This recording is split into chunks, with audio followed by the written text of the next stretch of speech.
Capital One. Welcome to Road Stadium in Tuscaloosa.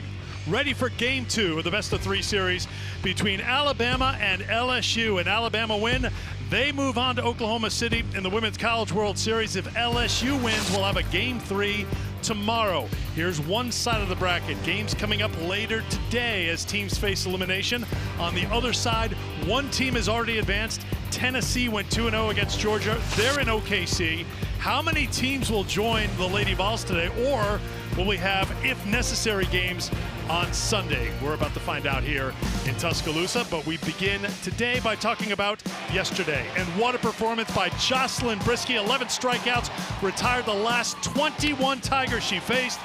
Run support, Alexis Papillo with the home run. Jenna Young with the bases loaded, a double in the fourth inning. Alabama put 7 on the board. LSU was shut out by Brisky, and the Crimson Tide picked up the win. Great to have you with us with the Tennessee All-American Madison Shipman. I'm Eric Freed. And when you think about the big picture today, 14 teams are playing today, Madison. 13 have something in common. They've all trailed in a game at one point in the NCAA tournament.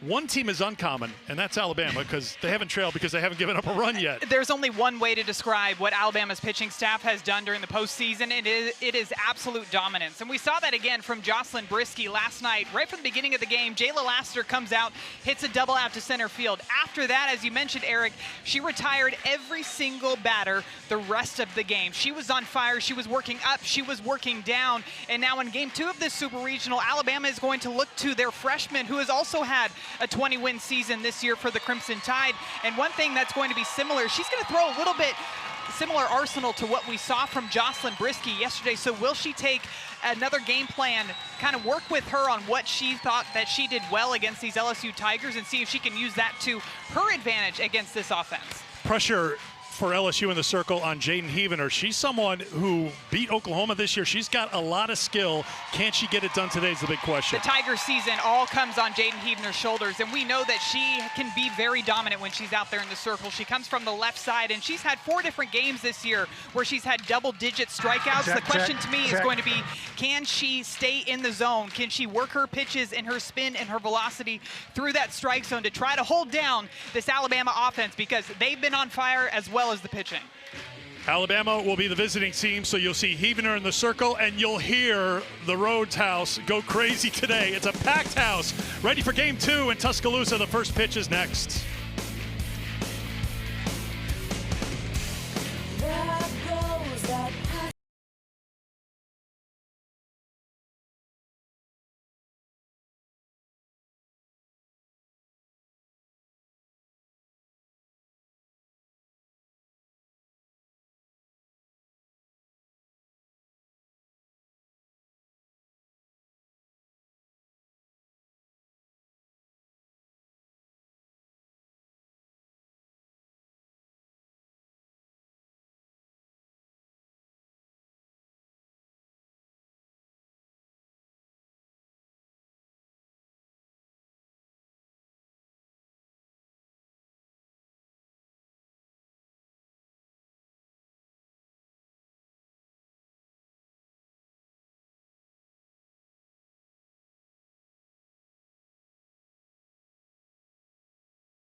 Ready for the first pitch between LSU and Alabama in Game 2. We take a look at Alabama's starting lineup, brought to you by Capital One. Jenna Young setting the table for the Crimson Tide. Well, you know, it's got to give these pitchers for Alabama a ton of confidence when their offense is able to go out there in Game 1 of the Super Regional and put up a 7 spot. A lot of that has to do with the performance by Jenna Young right in that leadoff spot, and Alexis Papillo, who hit a home run out to right field. That was an absolute laser, so they're looking for a couple of those lefties to continue being dominant against another lefty that we're going to see out there in the circle today for LSU.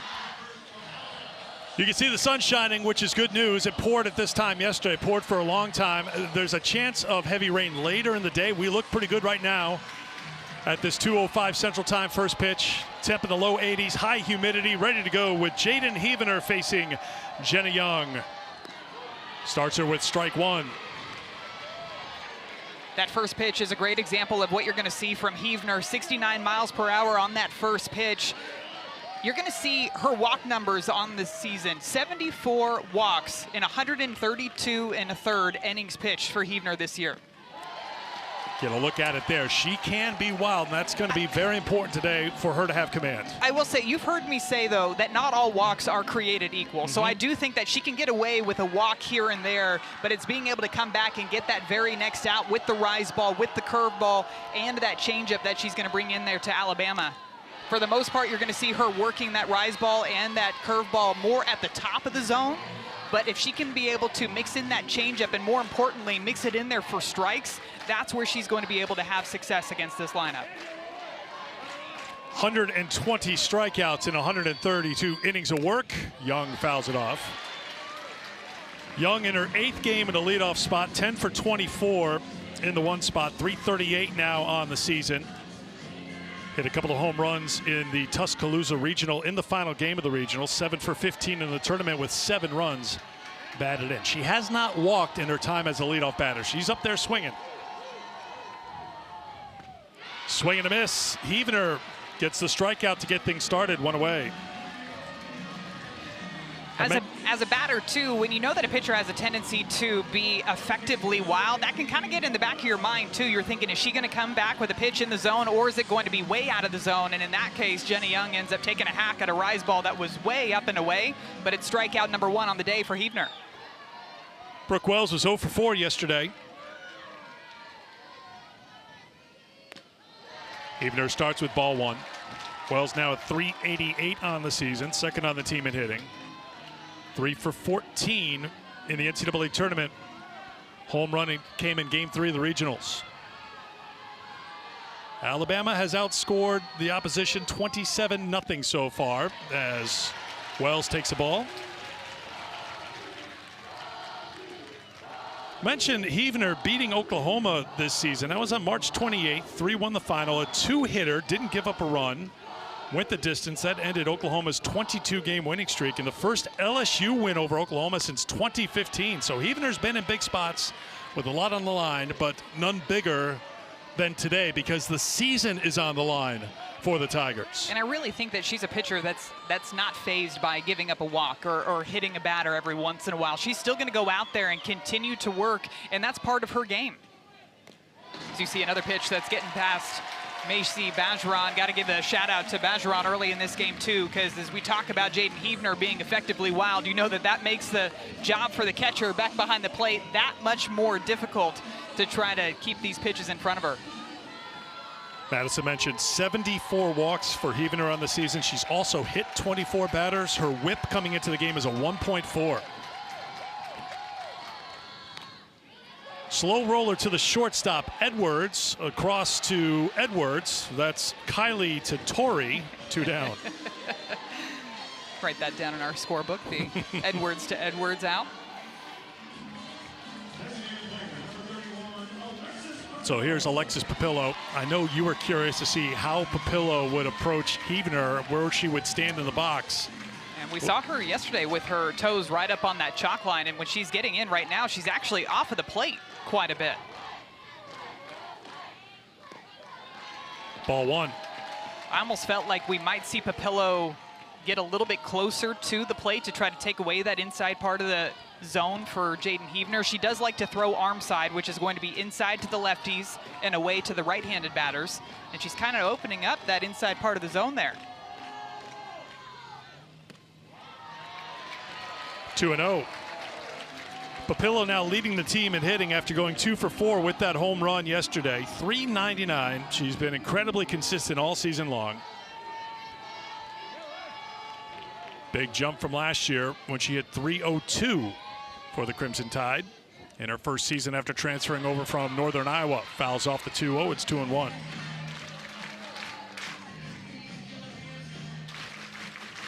Alabama as a team hitting .330 through 4 games in the tournament, 7 home runs, giving them 96 on the season.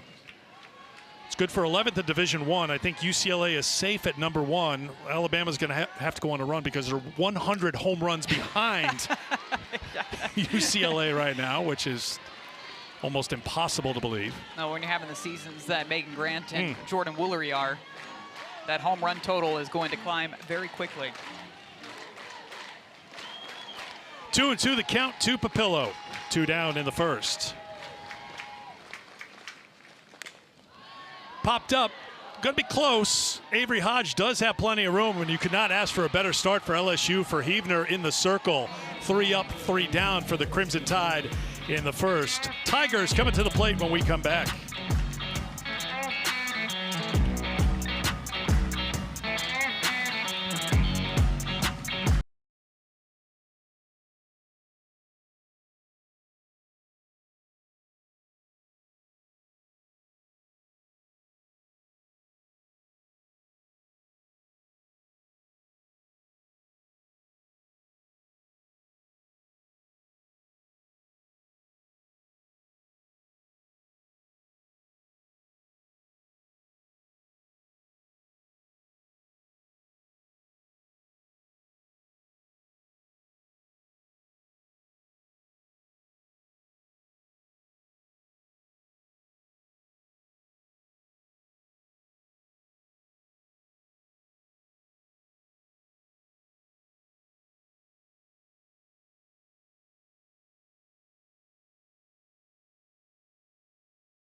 A capacity crowd and then some here at Rhodes Stadium. They're looking for any spot they can find on the grass, in the Brickyard, you name it, to watch LSU and Alabama as we take a look at the LSU starting lineup, brought to you by Capital One with Jayla Lassiter once again at the top. This is the same lineup that Beth Torina has used in all 5 NCAA tournament games. And Jayla Lassiter really got things going on a solid note with that leadoff double in the first inning, but that was all that LSU was going to get the rest of the game with the way that Jocelyn Brisky was throwing. But you know, this offense is looking to Lassiter to set the tone again today against a freshman who's getting the start in a big game in the circle for the Crimson Tide, Vic Moten. She's had a fantastic season so far. That 1.66 ERA, 52 walks, so a little bit more than what we saw from Jocelyn Brisky, but she does have those 163 strikeouts so far on the season. Moten got the start in Game 3 of the regional final, went 6, gave up just 1 hit. Alabama pitching, posting back-to-back one-hitters entering play here today. And Moten starts with strike 1 to Lassiter. Going to be a similar arsenal to what we saw from Jocelyn Brisky. High 60s to low 70s from Vic Moten with that rise ball and that drop ball combination.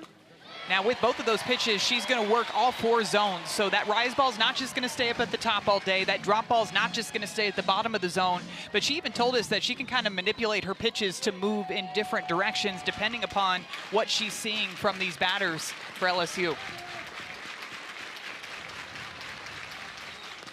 And what we'll see from Vic Moten is a little intensity. She gets fired up, gets the strikeout, 1 down. You're going to see that passion and that fire and that energy from Vic Moten when she's out there in the circle, and the rest of the team feeds off of it. This is the drop ball. She works that pitch outside, and look at how much setting the tone right there from the very first batter means to the freshman.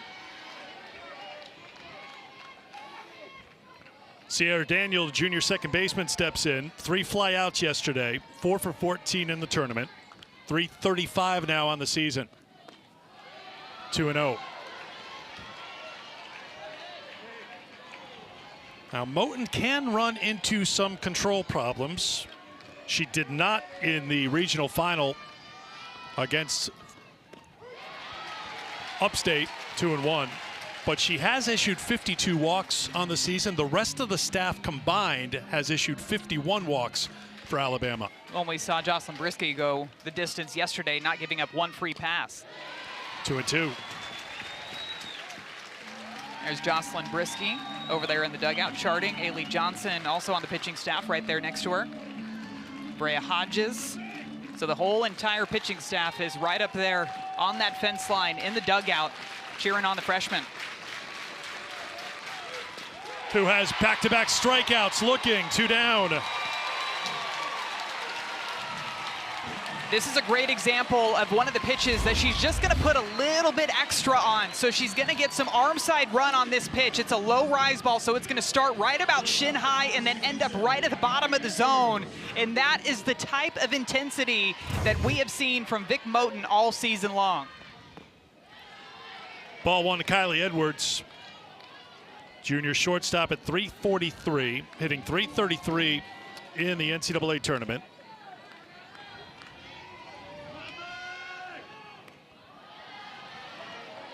Once again, Moten falls behind 2-0.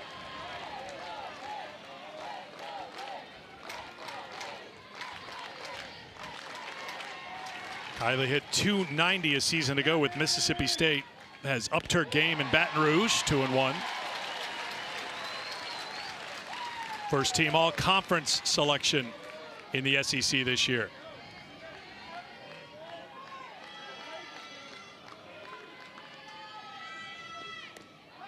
Ball 3. 13 strikeouts for Alabama pitching in this Super Regional so far. The 11 for Brisky yesterday, 2 quick ones for Moten here today. Ground ball, and there's a base hit. Second hit of the Super for LSU. Edwards is aboard with 2 down. That's going to be a trend that I'm going to continue to watch if LSU can take advantage when they're in those hitter leverage counts. 3-1 count, we did not see that very often when Brisky was out there in the circle yesterday. I'd imagine LSU's going to try to be a bit more patient and disciplined up in the batter's box today against Vic Moten. Strike one to Alex Franklin. Get the feeling the sophomore couldn't wait for today to get here. Struck out 3 times yesterday against Brisky. Chatted with Beth Torina, the head coach, before the game. LSU kept their usual routine. They came over here for early hitting this morning. Try to flush last night as quickly as possible. And be ready to go here on a new day with their season on the line. 0-2 the count now to Franklin.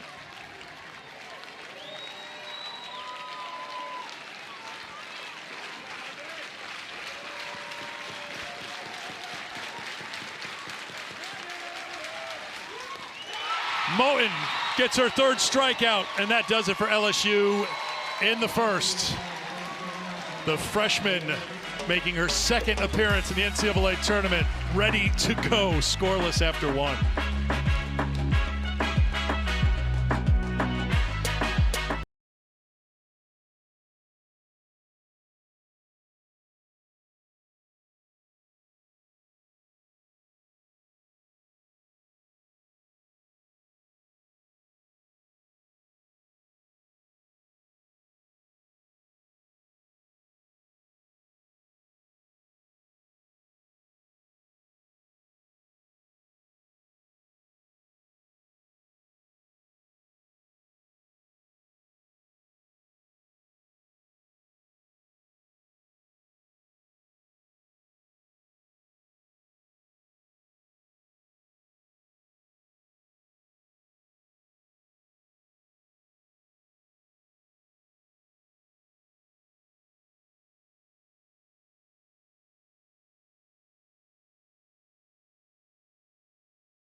always remember we had 2 games on Thursday, although one didn't make it out of the first inning in Lincoln. But Tennessee, they were done with the Super Regional round before a pitch was thrown here in Tuscaloosa. So the Lady Vols moving on to the Women's College World Series again.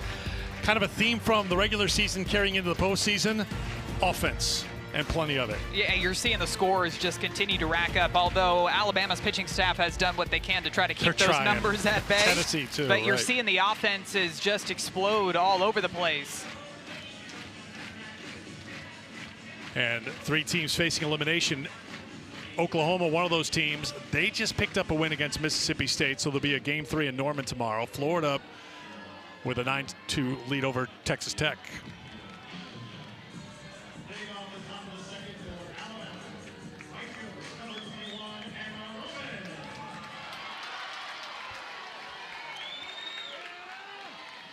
We welcome those of you who watched Oklahoma keep their season alive with a 7-1 win over Mississippi State. Welcome to Rhodes Stadium in Tuscaloosa. First pitch of the second inning is a fly ball off the bat of Anna Roman, and she's retired by Jaden Heavner. Eric Freed, Madison Shipman, and our crew here at a packed Rhodes House on a warm but dry Saturday afternoon.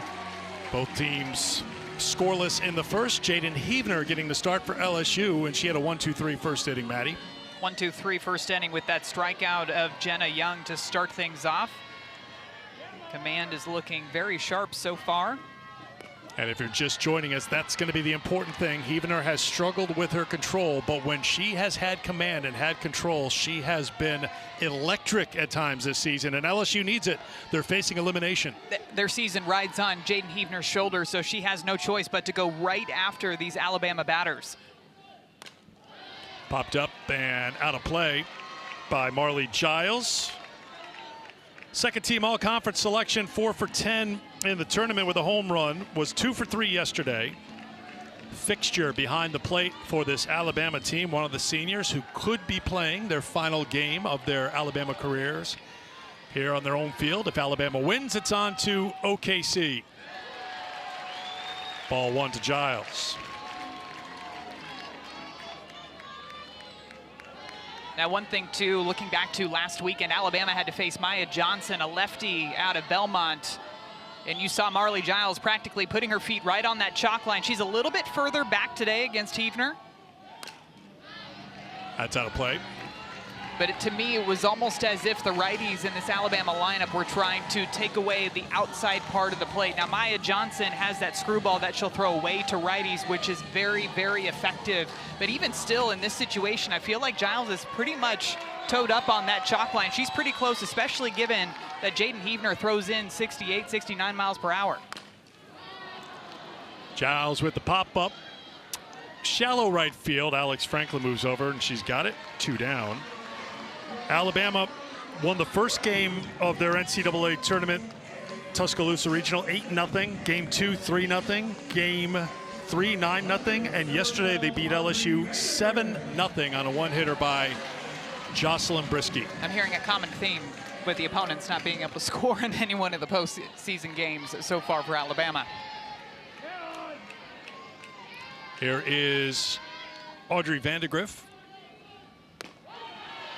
Alabama and Tennessee are the only 2 teams who have not trailed at any point in an NCAA tournament game. I think these 2 teams have something else in common. They are number 1 and number 2 in the country in staff ERA. The pitching combination in Tennessee, the combination here at Alabama. It's been a big story and a big difference. Vandegrift trying to bunch her way on. She does that very well. LSU was ready for it, but she fouled it off.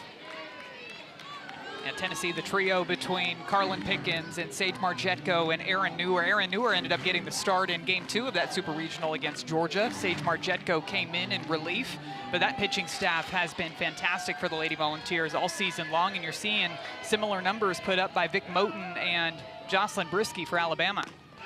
Heavner couldn't ask for more right now from Jaden Heavner if you are LSU. 6 up, 6 down. She gets her second strikeout as Vandegrift ends the top of the second.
some elite company for Alabama so far. 4 tournament games, 4 shutouts. That's 27 scoreless innings so far, and they've outscored their opponents 27-0 in the NCAA tournament. Well, you think of some of these pitchers that performed for these teams over here on the left. 2006 for Texas, that's Kat Osterman. 2007 for Tennessee, Monica Abbott. 2014 for Florida, Hannah Rogers. 2015 for Florida, the combination of Lauren Hager and Alicia Ocasio. The list goes on and on of the dominant pitchers. And being a hitter myself, you know it's hard for me to say this, but dominant pitching is going to take you deep into the postseason. That has been a fact about the game of softball till the end of time, is that if you've got a hot hand in the circle, they can carry you all the way. Vic Moten starts with strike 1 to Tori Edwards. And you're a team like Alabama that has 2 equally hot hands. I mean, it's going to be tough for Moten to match what Brisky did yesterday. She gave up that double to start the game and then retired the next 21 Tigers. But we've seen Moten come out, attack the zone, attack hitter. She gave up the hit to Edwards, Kylie Edwards with 2 down, but ended up getting 3 strikeouts in the first inning. To your point, Eric, I don't think that Vic Moten needs to come out here and try to match the strikeout numbers that Jocelyn Brisky had yesterday, but I do think there's something to be said about taking a page out of the game plan that she had against LSU yesterday, because they do throw so similar. Now, Jocelyn Brisky busted out that changeup yesterday, and it was a great pitch for her.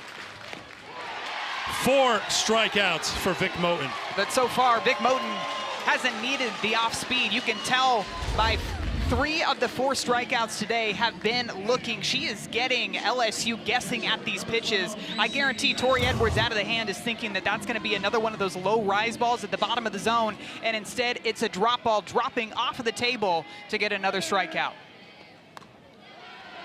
Ball 1 to Macy Bajaran, senior catcher. Struck out twice yesterday, 6 for 12 in the tournament. Really came on at the end of the regular season at the plate, kept it going in the postseason. 2-0. And Marley Giles heading out to have a chat with Vic Moten, and coming out of the dugout will be the pitching coach, Lance McMahon. Got a chance to talk to Coach Lance McMahon yesterday about how Jocelyn Brisky and Vic Moten both came into this Alabama program being rise ball pitchers. So he taught them how to throw the drop ball, and it's such an important pitch, and for pitchers all across the country to be able to have pitches moving in different directions, because the hitters have the scouts, they have the statistics, they have the analytics to be able to form a game plan against you. But one thing that Alabama has done so well is they have been able to basically look at the game plan from the swings that they're seeing from LSU and throw a completely different pitch based off of what they're seeing, and they've had success with that. The 2-0. Misses for ball 3. That was interesting because it looked like that conversation may have been initiated by Moten with Giles, and then McMahon came out and he was in listening mode. So I wonder if there's one of the pitches they're calling from the dugout that she doesn't feel like she's got great command of right now. It's hard to say when someone has 4 strikeouts, but now a 4-pitch walk, and Bajaran is aboard with 1 down. It was another batter where she fell behind too. It was a 2-0 count before they did have that conversation. She ends up giving up the walk, and something, talking to Vic and to Jocelyn before the Super Regional, they are constantly communicating about what they're seeing from their pitches, but also the umpire strike zone. So that's going to dictate the way that Vic Moten throws these pitches and that Coach McMahon is going to call these pitches. Now Moten may be slowing things down a little bit. Her corner infielders take a step in to offer her some encouragement as she's thrown 5 straight balls. Before that strike to Char Lorenz, the sophomore left fielder.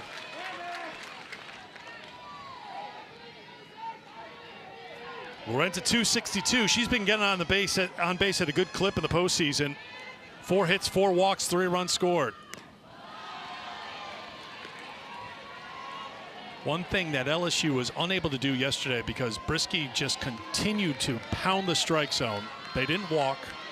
They barely put the ball in play. They barreled up 2 balls all game long. There was no traffic on the bases.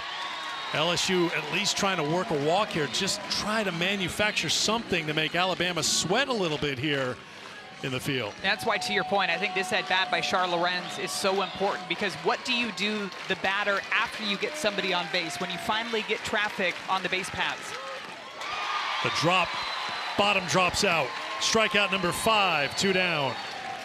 The base hit by Kylie Edwards in the first inning was followed up by a strikeout swinging on the drop ball. This time the walk to Macy Bajeron is followed up by another strikeout on the drop ball. That pitch has such late bite down in the zone that you're seeing these batters swing at that pitch almost as if it's going to stay knee high. That late movement is a product of all the hard work to learn a completely new pitch this offseason. Number 8 hitter Allie Hutchins, designated player. A couple of hits, a couple of walks in the NCAA tournament. Batting with 2 down here in the second. 2-0.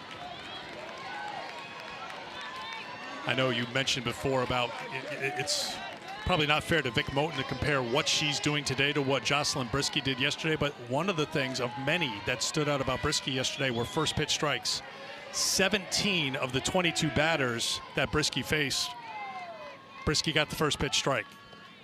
That's what, over a 75% flip right there when she's just able to get ahead. And now against Vic Moten, I think that you have to, as an offense, go into it with a bit more of a disciplined game plan. You don't just want to go up there and hack first pitch just for the sake of swinging at the first pitch, but you want to make sure that you're hunting something that you can do damage with. Fouled off, and it's 2-2 to Hutchins with 2 down. Pretty hard hit down the left field line. I'm almost tempted to see if Vic Moten comes back with that drop ball down and away, because Allie Hutchins kind of got out and around on that pitch. I'd be pumping in that drop ball. That drop ball has been nasty so far through the first 2 innings.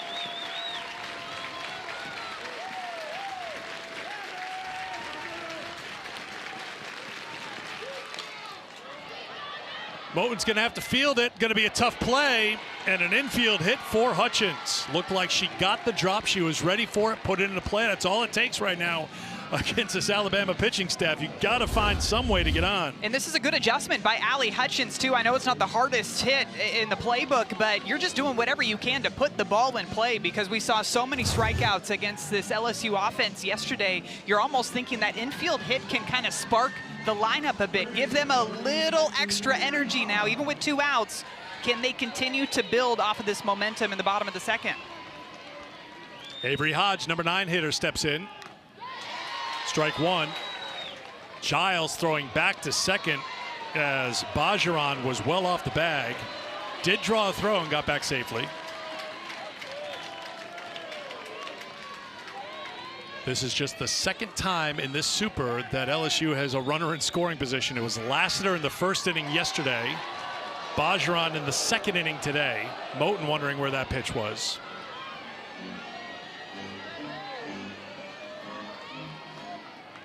Bajeron taking a big lead off a second with Salem Hawkins shifted in the 5-6 hole. Hodge went. It's 1-2.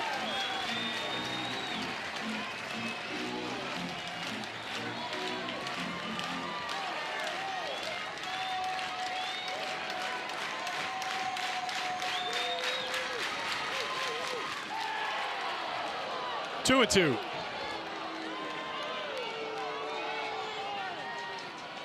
Avery 2 for 9 in the NCAA tournament with a couple of walks.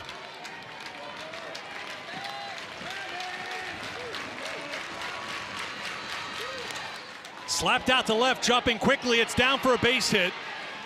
Holding at third is Bajeron. So it is the 3rd hit of the game for LSU. Hodge gets the base hit to load him up. You're seeing these swings too. They're just doing what they can to adjust to the movement on these pitches. This is a great job by Avery Hodge. You can see how her eyes are tracking that ball all the way to her barrel. That was a drop ball that was low in the zone, and she just gets enough of it to drop it out in front of Audrey Vandegrift in left field. Sometimes when you're facing dominant pitchers, if you go up there with the mentality to hit the grand slam or to hit the 3-run shot, you can swing too big. You almost got to dial things back a bit. Big spot here for Jayla Lassiter. If you're LSU, this is the player you want at the plate. This is your leader. This is the one who sets the tone, and she has a chance here with the bases loaded to finally get runs on the board for a team playing Alabama. And there's ball 1. If I'm Lassiter in this situation, especially after watching that drop ball go by for ball 1, I am zoning in on one of those rise balls. That is the only pitch that I am looking for in this at-bat. Moten calls for time. We mentioned it's warm, it is very humid, so Rosenbach gonna get a workout here today.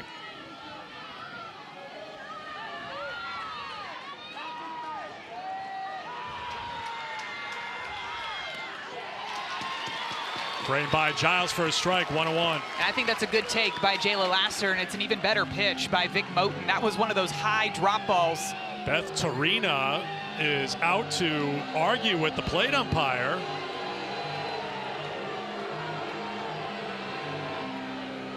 At first I was wondering if she was talking about the strike zone, but then she's pointing around to the umpires.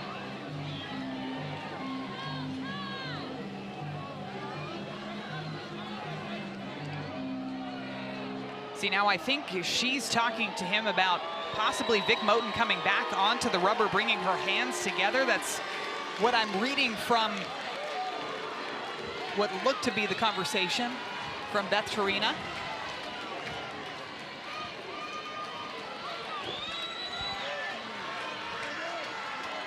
The 1-1. Hit well to center field. It's high, it's far, it is caught at the wall by Kristen White. LSU that close to getting on the board. They leave them loaded. You know it's got to feel good for LSU to finally get something going, but you know who feels even better? It is Vic Moten, the freshman, getting out of the jam.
The NCAA Softball Super Regionals are presented by Capital One. What's in your wallet?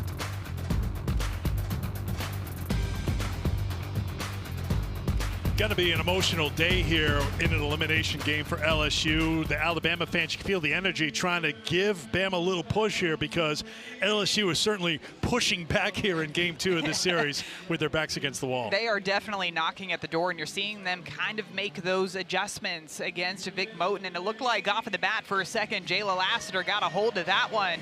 But even thinking back to yesterday, there were just not a ton of hard hit balls put in play. But right there, we can go ahead and add that one. Jayla Lassiter almost with a grand slam right up against the wall, but caught by Kristen White. (7-8-9) for Bama here in the third. Evener starts with strike 1 to Ambry Taylor. Taylor looking for her first hits of the NCAA tournament.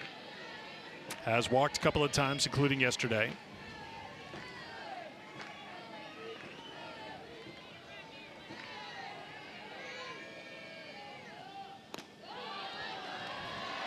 Got to be impressed by Heavener so far. We talked quite a bit about her control problems, high number of walks, high number of hit batters, but she has been up to the challenge so far. A couple of strikeouts.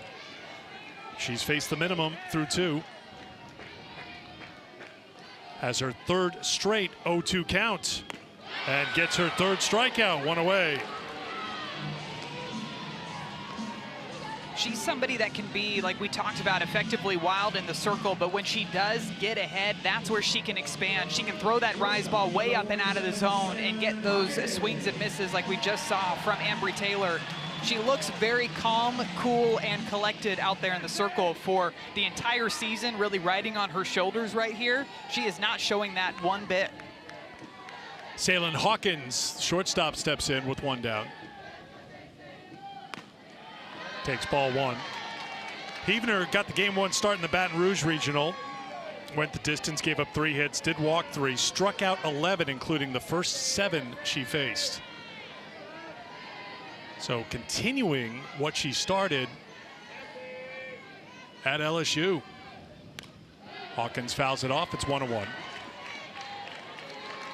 To me, Eric, this feels like a big inning for Heavener too, because your offense got very close to putting some runs up on the board. They without a doubt put pressure on this Alabama defense, on the pitching staff for Alabama. So to be able to come right back out, sit the batters 3 up, 3 down, and get your team back into the dugout kind of feels like it could be a huge momentum swing in this ball game. Missed the mark. It's 2-1. Heavener with a long hold on the throw back from Bajaran and a look back towards the plate, wondering where that one ended up. Looked like a backdoor curveball on the outer half to Salyn Hawkins. Not an easy pitch to take. Looked pretty close. Looked like it clipped the outside part of the zone. 2-2. When you almost get that call, you come back right with the same pitch, maybe just a little bit more on the plate, and as a batter, you're thinking, I cannot let another one of those go by. You take a hack at it. I'm sure Coach Beth Torina has got to be pleased with what she's been seeing out of Jaden Heavener so far today.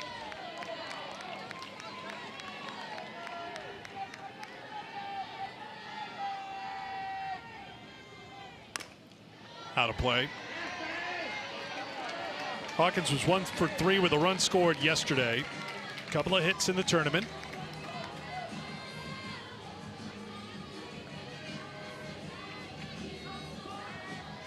Ten hits yesterday for Alabama in that 7-0 win.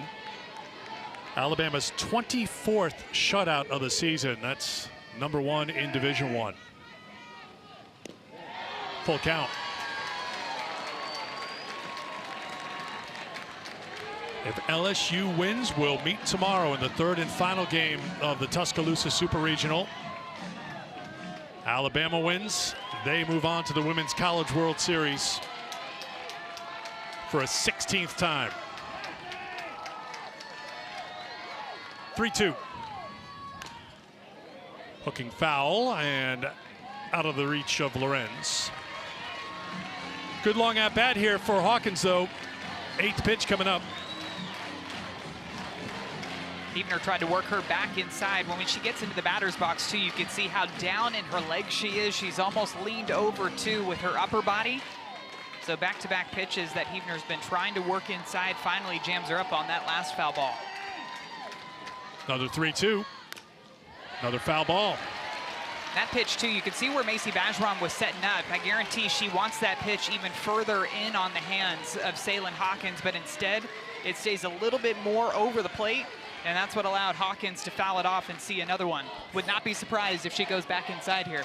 5th foul ball for Hawkins in this at-bat. Another 3-2 from Heavener. And another strikeout, called strike 3. 3 in a row for Jaden Heavener, 2 down. I thought she was gonna come back inside, and I think Salyn Hawkins thought so too.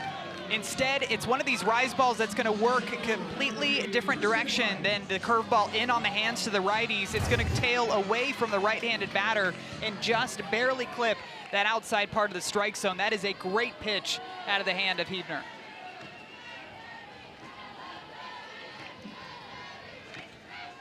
Kristen White, number 9 hitter, steps in. Ball 1. White, 4th on the team at hitting, 370 on the season, 2 for 3 with a run scored yesterday, 6 for 10 in the tournament.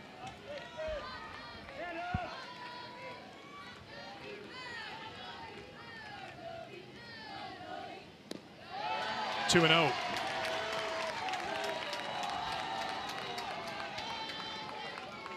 Senior has great speed. Gets down the line quickly out of the left-hand batter's box. Ready for the 2-0 from Huebner. 3-0.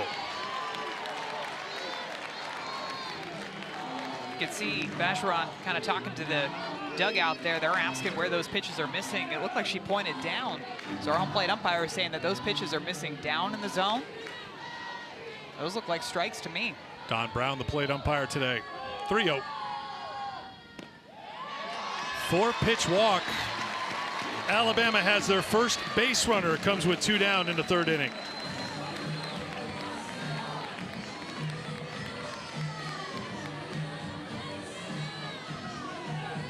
Now we'll see what kind of adjustments Alabama makes the 2nd time through the lineup as Jenna Young steps in the batter's box. Young struck out in the top of the 1st.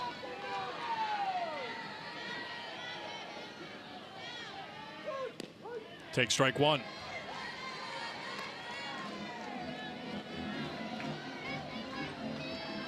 Bases were loaded for Jenna in the 4th inning yesterday. She cleared the bases with a double. Put Alabama on top 6-0. 7-0 was the final.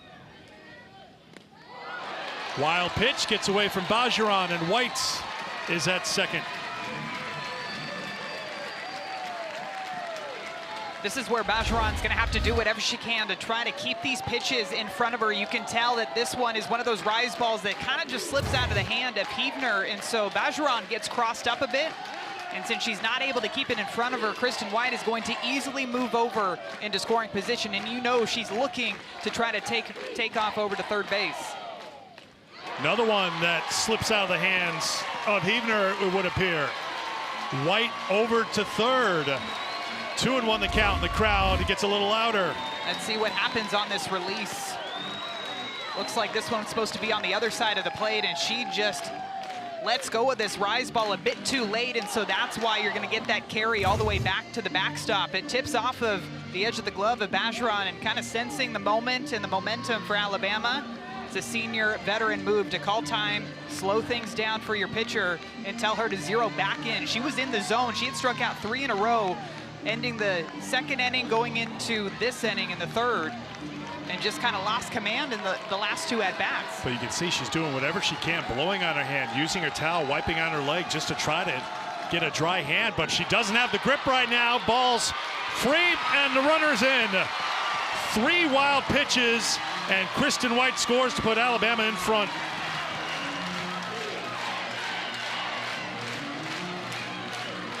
Alabama manufacturing a run without even having to take the bat off of their shoulders.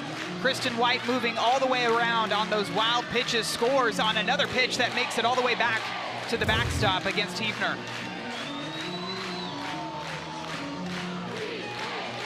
Three and one the count now to Young, but the 3 balls haven't been anywhere close to the zone.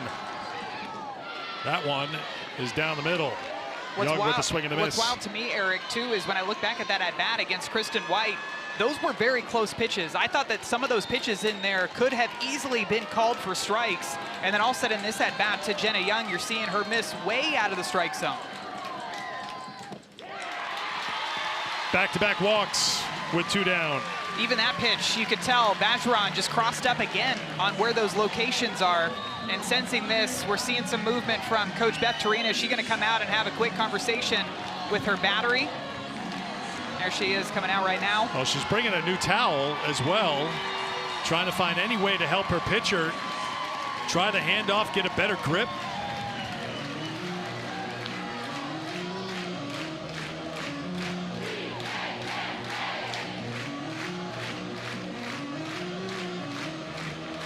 After that wild pitch that allowed White to score, Huebner turned right around. She was grabbing up a pile of dirt, just trying to find any way to get some control here. Talking it over with Beth Torina. I think that's all you can do. Also is the pitching coach for this team. Sorry, yeah, that's all you can do in this situation right now, too, especially given the way that Huebner's been throwing to start the game. I know that things have kind of unraveled here in the third inning, but it's not like she's given up 3-run home runs. It's just been the command. It's been some of those wild pitches, which we knew she was going to have to try to contain coming into this game. Now, the outlier is a bit of the humidity, trying to figure out when she can get that consistent grip on the softball to get back into the zone. She's been able to find it. It's just finding it consistently against this lineup. This is nothing new. This feels like Baton Rouge weather right here with the humidity, but 76 walks on the season now issued by Huebner. Back-to-back walks. Wells could not check on the appeal. Strike one.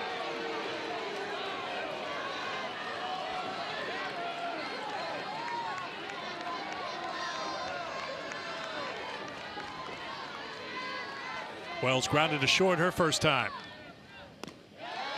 Maddie, take me into the batter's box here. How big is the strike zone, or what you're going to swing at right now if you're a hitter when you have a pitcher like this struggling as much as she is? If I'm in that batter's box, I'm not swinging. I might not even swing until I get to 2 strikes, because I'm going to do whatever I can to keep the pressure on her in the circle. Wells does take a cut. She took a half cut at the first pitch too, which kind of surprised me. Now maybe you're thinking after the conversation with pitching coach, head coach Beth Torina, that she's going to come out and pump a strike just to get ahead, but I still feel like I would have been more on the discipline side of things, just keeping that pressure on her, and instead you almost give it right back to Huebner in the circle. The 1-2. Called strike 3. So Huebner runs into control problems. It leads to an Alabama run, but just 1 run for the Crimson Tide in the third. Comes down to manufacturing a run. How can you take advantage of these situations? And Alabama scores on a wild pitch. Kristen White giving this team the lead.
Welcome back to the NCAA Softball Super Regionals presented by Capital One. It's a tight one here as we head to the bottom of the third inning. 1-0 Alabama. And we're joined now by the LSU head coach, Beth Torina. Beth, can you just take us through what you're trying to do and what Jaden's trying to do just to get a good grip? We saw you last inning. Just bring a new towel out. What's happening right now? Well, it's just hot. I mean, it's playing in the south, right? I think both pitchers are probably in the same spot today. But I think Jaden looks great. Her stuff looks great. I think Jane just needs to be herself, and it'll be a great matchup. I mean, she's so talented, so I think Jane just needs to be herself. She's doing great. Coach, on the offensive side of things, you guys were about 10 feet away from having a grand slam and blowing this game wide open, but what sort of adjustments do you like that you're seeing from your offense early in this game? Yeah, I think they've done a great job, and then just continuing to be led by Jayla Laster. Isn't she awesome? Man, what a charge she put into that one. Just missed it. We're so proud of her and the season she's had, but I think I like the spot that our offense is in. It feels like they're getting some momentum, and, you know, they'll keep going. We appreciate the time as always, Beth. Thank you, Coach. Sierra Daniel to lead things off for LSU. Before we came on, Maddie and I did ask Beth when she put the headset on what happened with the umpires earlier in the game. She said she was trying to call time.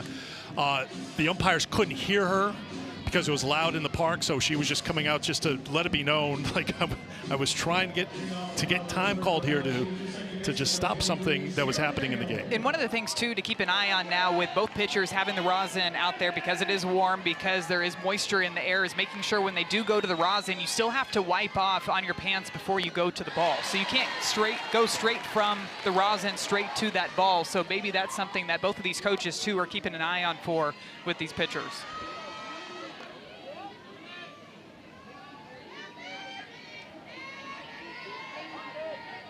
First pitch strike to Daniel. Now down the count 0-2. She struck out looking in the first. Vic Moten, the freshman, has given up 3 hits. She struck out 5.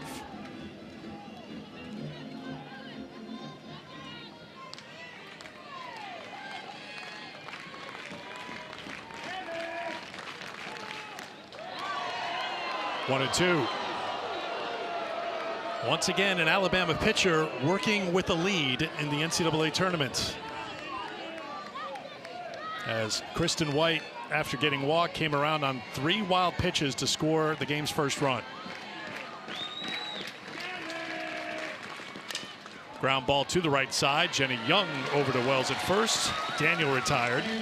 And Madison asked Beth Farina about it. Jayla Lassiter, Maddie said 10 feet, may have been less than that, away from a grand slam. It was, Lassiter put a charge in it. I feel like she might have faked out everybody in the ballpark except for Kristen White.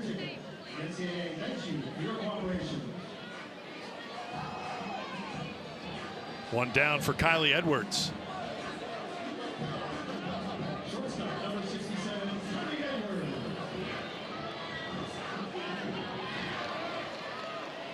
Edwards got the first hit for LSU in the first inning. Her 6th hit of the NCAA tournament. Strike 1.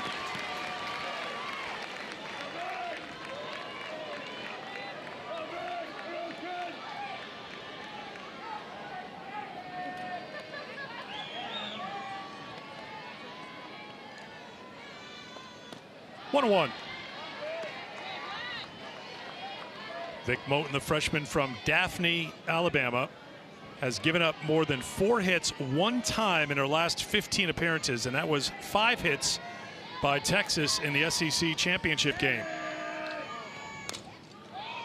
Popped up to shallow center. White coming on, and she's got it for the out. 2 down. Great catch, Kristen White.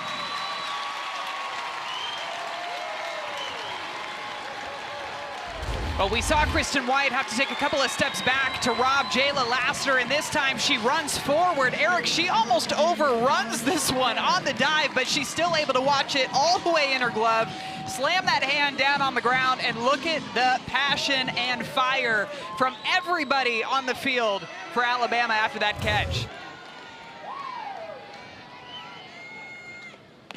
Saw a couple of good plays defensively from Alabama yesterday as Brisky was trying to retire the final 21 batters she faced in that game. Jenna Young at second base caught a sinking liner.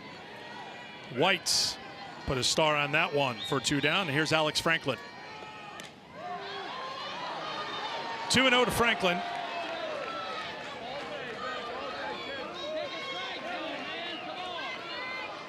Franklin, the sophomore from Louisiana, played in 2 games last year, had 3 at-bats, and now she's the cleanup hitter, and she's put a charge in this one, and it's off the wall.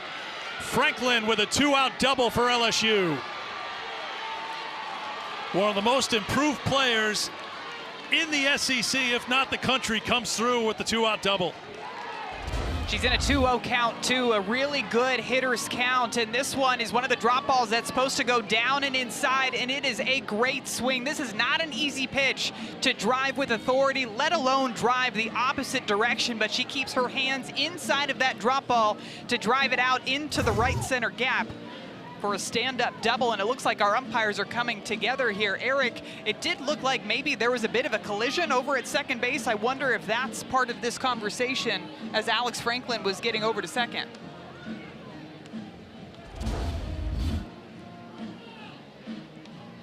I think Franklin was just trying to put on the brakes, and Hawkins was just caught in a spot where there was going to be some contact. Franklin, to me, a little bit of a body adjustment, but I wouldn't throw that under malicious, would you? Yeah, I would definitely not throw that under malicious. It looked like she wasn't wanting to slide. Back up the middle. Here comes Franklin being waved around, and here is the first run scored against Alabama in the NCAA tournament. Tori Edwards with the 2-out RBI, and LSU's on the board.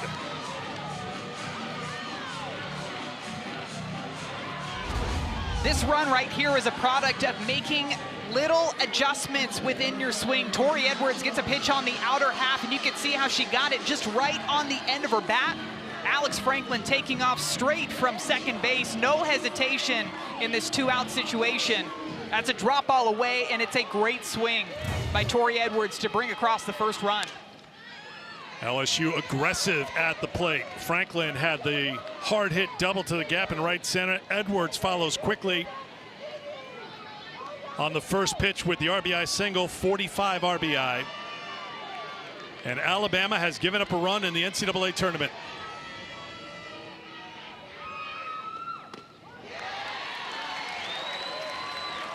Oh, and 2 the count to Bajaran.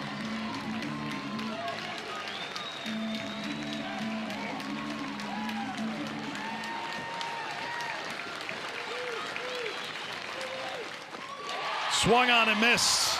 Strikeouts for Vic Moten. That's her 6th, but LSU gets on the board to tie things up as we head to the 4th. We will talk with the Alabama head coach Patrick Murphy when we come back to Tuscaloosa in a tie game.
Welcome back to the NCAA Softball Super Regionals presented by Capital One. We've got a ball game here at the Rhodes House, tied at 1 between LSU and Alabama. Patrick Murphy joining us right now. Well, wasn't going to last forever, although you probably wish it would, but your pitching staff finally gives up a run. What have you thought about Vic Moten here today and what she's been able to do to try to keep this run going for your team, Patrick? Well, pretty good. She's pretty electric. She's throwing the ball hard. I think it's been 70 or above almost every single pitch. The last pitch was a really good changeup to a good hitter. Got her out on that, but we need to score runs for her. We need to get a hit here in this inning, so I hope you guys talk about that. She has a no-hitter.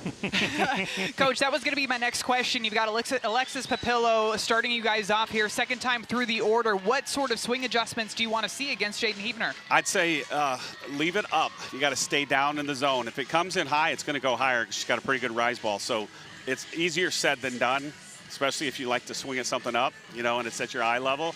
But we have to see it down, go hard line drives up the middle. Murph, I feel like you were talking directly at me when you were talking I about know. swinging at pitches at your eye level. I remember playing against you. Thank you. Appreciate thanks, it. Coach. Thanks for being here, you guys. I don't know if a T-shirt was ever printed. Madison Shipman chases rise balls, loves the rise ball, can hit the rise ball. In my head, every time I swung, they were going to get launched over the scoreboard. That wasn't always the case, but It was knew, pretty close to reality, I knew though. if I didn't swing, they had zero chance of That's making right. it over the scoreboard. Strike one from Jaden Huebner to Alexis Papillo. Fouled out to Hodge, third baseman, her first time. Just two base runners for Alabama, both coming by way of walks last inning. Papillo puts a charge in it. Center field. It's deep. It's gone. It's 2-1 Bama.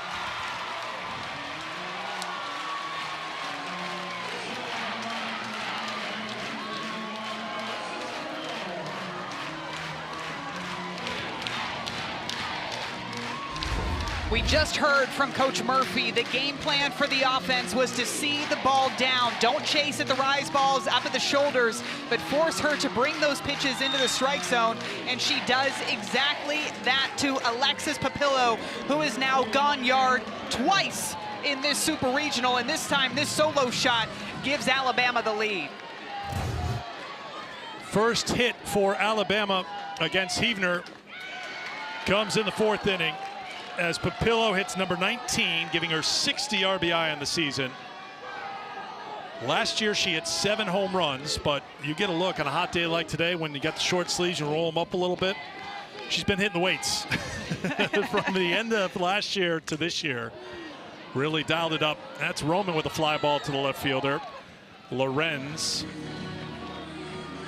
one down here in the fourth. Women's College World Series returning to Oklahoma City. The action begins Thursday, May 28th, noon Eastern Time, live on ESPN. For more information on the 2026 Women's College World Series, visit NCAA.com, the home for all NCAA championships. Florida has stayed alive. They got a 10-2 win over Niger Kennedy and Texas Tech, so they'll play a deciding Game 3 tomorrow. Bunted foul by Giles. Oklahoma has stayed alive in Norman. They beat Mississippi State 7-1, so a Game 3 coming at Love's Field tomorrow to decide who goes on to Oklahoma City. Handful of games still to come today. Take you into the evening on Super Regional Saturday. Alabama wins, they will punch their ticket to Oklahoma City. LSU wins, will be here tomorrow for a Game 3. 1-1 to Giles.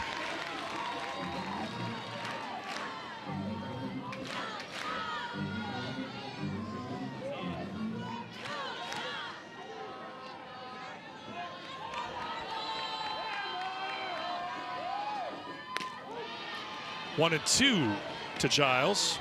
Fly to right her first time. Alabama scored a run in the third. Kristen White walked, took second on a wild pitch, third on a wild pitch, home on a wild pitch. Papillo leading off the fourth with her 19th home run. 2-2.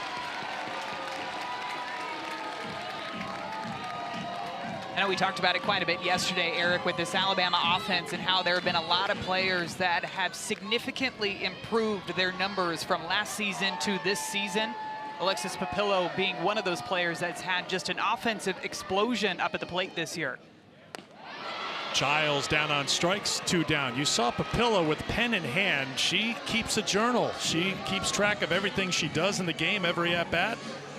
writes what she saw, what she did with it, and usually she's doing something good with it. Well, and everybody's going to have their different routine and their different style, but I think being able to immediately write down maybe something that you're seeing from the pitcher or where they decided to throw you in that at-bat that might have been different from what you saw yesterday, all of that information you can use when you step back into the batter's box the next time around. Vandergrift fouls it off for strike one.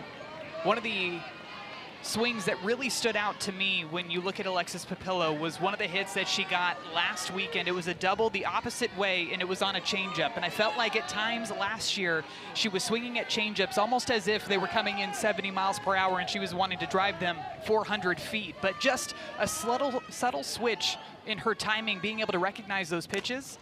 Vandergrift's got another hit in the postseason. She's been red hot. That's her 12th postseason hit in 24 at-bats. That's NCAA tournament and SEC tournament combined. You got to take what the pitcher is giving you and learn and take that information, keep it in your back pocket and use it the next time up. Audrey Vandergrift's first at-bat, Jaden Heavner tried to throw her inside, jammed her up. This time, what does Audrey Vandergrift do? She turns on that pitch and hammers it out to right field. Ambry Taylor at the plate. Vandergrift on the move. Fouled off for strike one.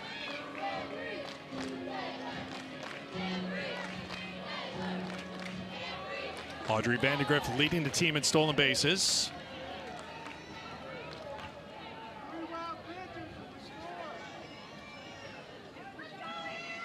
Alabama 76 successful stolen bases this season, 7 of 8 in the NCAA tournament.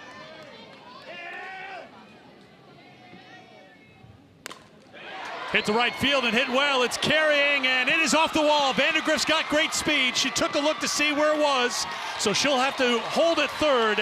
And Ambry Taylor has her first hit of the NCAA tournament. Back-to-back two-out hits for this Crimson Tide offense. Ambry Taylor going after this pitch on the outer half. You can see how she doesn't even follow through with her swing. She just throws her hands at this outside pitch, drives it into the right center gap, dives into second base.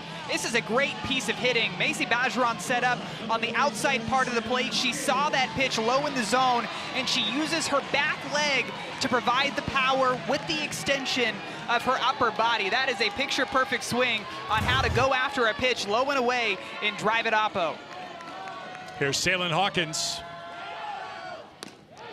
Take strike one.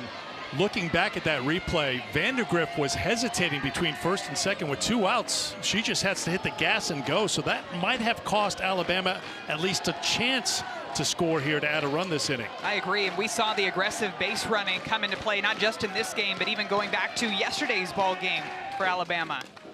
Hawkins with the blue, it will drop in. Vandergrift scores, Taylor scores, a 2-out RBI single for Saylin Hawkins, and Alabama adds to their lead.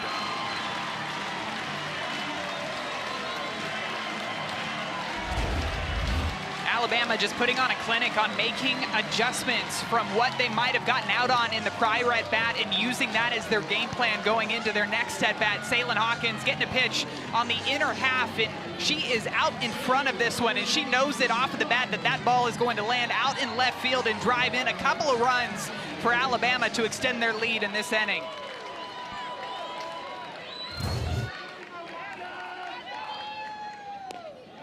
Ball one to Kristen White. We just had the conversation with Patrick Murphy. Have you seen the Alabama batters and their approach at the plate this inning be in line with what he told you to watch for? It definitely looks like they are trying to force Jaden Heavner to throw pitches just a little bit lower in the zone, but what stands out to me is the intent in which Alabama is taking cuts at these pitches. Sometimes they're not the perfect pitch. Look at the pitch that Ambry Taylor hit. That pitch is probably going to be called a ball, but if you have the mindset that one, you're going to see the ball down, and two, you are looking for anything middle out, you're aggressive and you're going after that, and that's what we're seeing from the swings from Alabama in this inning versus what we saw at the beginning part of this ball game. Inside to White, and it's 2-0.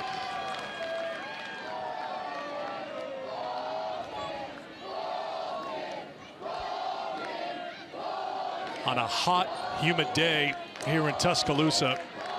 Huebner working this inning. 7th batter she's faced. 2-0 the count to White. 3-0. See the corner infielders especially playing way in with Kristen White. She's done such a good job recently of being able to turn that lineup over, whether it's with the soft slap, whether it's with a bunt. And especially now that you've got a runner over at first base, it makes it even more challenging for the defense to try to defend against. 3-1. Huebner does do a very good job of fielding her position in the circle, so she is not afraid if Kristen White lays down a bunt to try to jump out of that circle and make a play over at first base.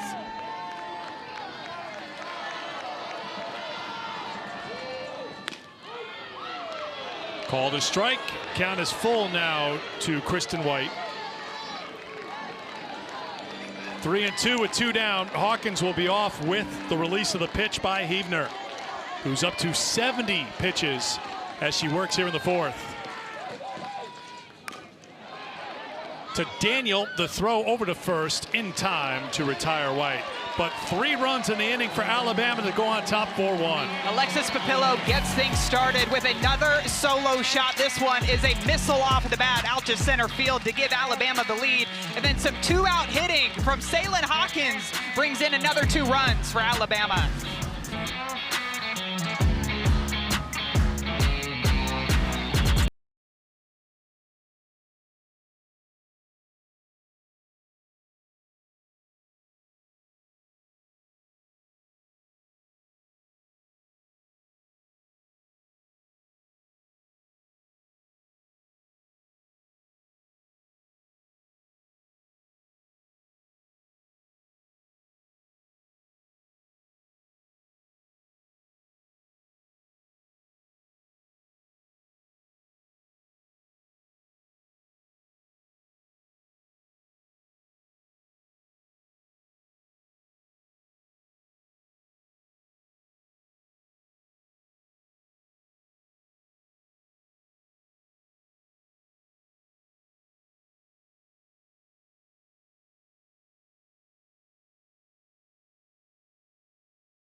There is nothing like the Women's College World Series.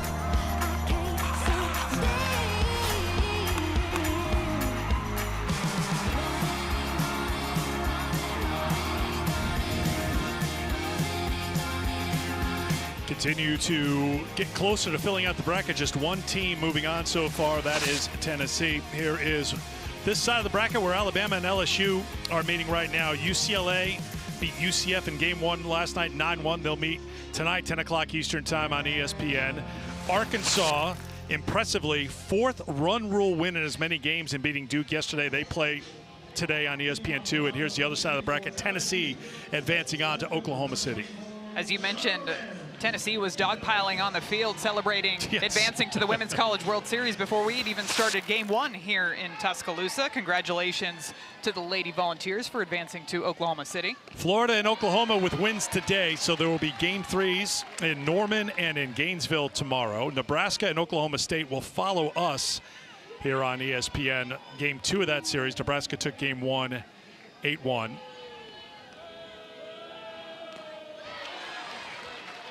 0-2 the count to Char Lorenz leading things off here for LSU in the bottom of the 4th. I know we've had a chance to see Arizona State quite a bit in person in the past few weeks, and I think the rest of the country is getting a look at what we have seen. Kenzie Brown, 10 strikeouts as Arizona State got the win last night in Austin over Texas 4-1. They'll meet tonight, 8 o'clock Eastern here on ESPN. Hawkins puts away the pop-up. Lorenz retired, 1 down. I don't know if you can ever really say that somebody quietly has over 200 strikeouts in a season, but I feel like that was the case for Kenzie Brown up until a couple of weeks ago. But if you don't know the name Kenzie Brown, you absolutely need to get to know her. One of the best strikeout. Right now, due to lightning in the area within 7-mile radius, players need to clear the field. Oh boy, that came out of nowhere, but lightning has been detected, so we are going to put a pause on this game right now. We mentioned at the top of the telecast there was a chance for weather to move in later, but with this tropical air in place, anything could happen. So we'll take a peek at the radar and see. Yeah, this is what's happening. Just last couple days, just things popping up from the southwest and moving their way up. So radar has been detected. You heard the announcement from Chris Neighbors. So we start the clock, 30 minutes. If there's another detected flash of lightning, we reset for another 30 minutes. So for now, we step aside. It's not raining at the moment, but we're in a weather delay after the lightning detection. 4-1 Alabama over LSU in the bottom of the fourth. Matt will keep you company in the studio.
perfect timing, Matt, just as you get it back to us. The sun's trying to come out as Alabama retakes the field, ready to resume in the 4th inning, with Alabama on top of LSU 4-1 with the All-American Maddie Shipman. I'm Eric Freed. Take us through what we've seen so far, Maddie. First run of the game came across the board for Alabama, capitalizing on some wild pitches out of the hand of Jaden Heebner, but LSU fought back, putting up a run on the board, scoring Alex Franklin from second base. But Alexis Papillo, who has been on an absolute tear this postseason, drives another solo shot out of the yard, and some really good two-out hitting from the Crimson Tide, and Salen Hawkins brings in another 2 runs, and that is where we stand in the bottom of the 4th inning with Alabama with a 4-1 lead over LSU.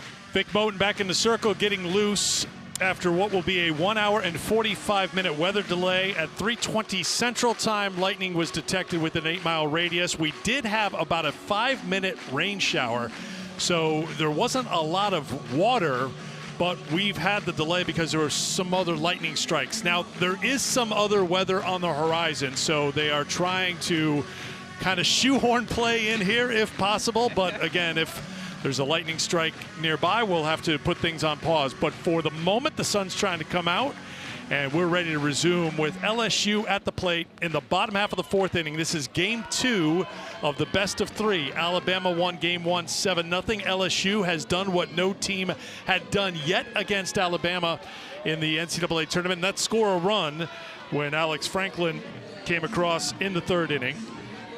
It's Allie Hutchins at the plate with 1 out here in the bottom half of the 4th inning, and Alabama on top 4-1. You've been in this position before. What's the biggest challenge after an hour and 45-minute delay? The teams were given an opportunity to stretch out and throw, but it hasn't been a full reset with BP. There was a limited infield for both teams as well. I think getting warmed up is one of the easiest things that you can do. Hutchins wasting no time, pops it up in foul ground. Jenna Young tracks it down, 2 down. I was going to say, too, if this were just a regular season game, it might be a little bit more challenging to get the energy level back up to where it was when you left off. But for LSU, with their season being on the line, and for Alabama, with a trip to the Women's College World Series being on the line, you are going to see no problem at all with both of these teams bringing the energy right out of the gate with that rain delay. Number 9 hitter Avery Hodge singled in the 2nd. Takes ball 1. 5 hits for LSU. They had a great opportunity in the 2nd inning. 1-1.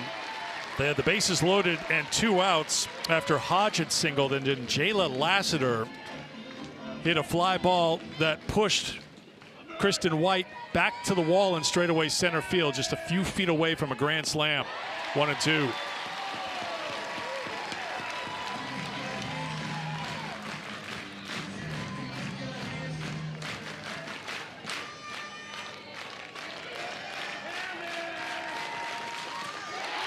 Strikeout for Vic Moten. That's number 7. She threw 8 pitches total in the 4th inning, and we have played 4-1 Alabama. Vic Moten picking up right where she left off. It's another strikeout. This time it's on that drop ball low and away, and we are back to playing softball here in Tuscaloosa after the rain delay.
Top of the fifth for Alabama. Here's what happened in the top of the fourth. Alexis Papillo led off with a home run, her 19th of the season. Ambry Taylor got her first hit of the NCAA tournament. It was a double. She would come in to score on Salyn Hawkins' 2-run single. 3 runs in the inning to put Bama on top 4-1. Visiting team batting here in the fifth. Game 2 of the best of 3. Alabama wins. It's on to OKC. LSU wins. We play again tomorrow. Winner take all. Jaden Heavener retired the first 8 batters she faced, then walked Kristen White, got wild. White would score on a wild pitch to put Alabama on the board. Young walked in the 3rd inning, the next batter. Heavener throws her 73rd pitch. Young can't catch up to it. It's 1-1. You saw Alabama's offense really start to make some adjustments up at the plate right after we had talked to Coach Murphy, too, about what he wanted to see from his offense. One of the things that he pointed out is he wanted them to force Jaden Heavener to pitch a little bit lower in the zone. There's a changeup out of the hand of Jaden Heavener. Have not seen many of those from her today. Maybe that's part of her game plan, too, coming out of that rain delay, knowing that Alabama was starting to make some really good adjustments on her rise ball. We might see more and more of those off-speed pitches just to get them out in front and get them thinking about a different pitch out of her hand.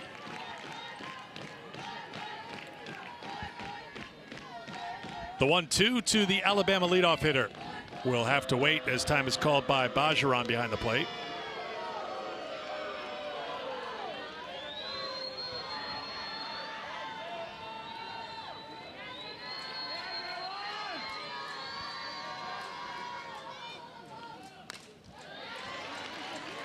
Peyton Monticelli got the start yesterday for LSU. Cece Salura came on in relief. Heavener rounding out the 3 main starters used by Beth Torina. There you see the senior Monticelli ready to go in the bullpen if needed to relieve Heavener. Heavener's 31st appearance of the season, 13 wins. That's how to play. Some more action going on there in that LSU bullpen. Tatum Clopton getting loose, and Cece Salura, Eric, who you had just mentioned. And of course, with their season being on the line, you know that all hands are going to be ready at any point in time to try to keep this game where it is and give their offense a chance to be able to come back.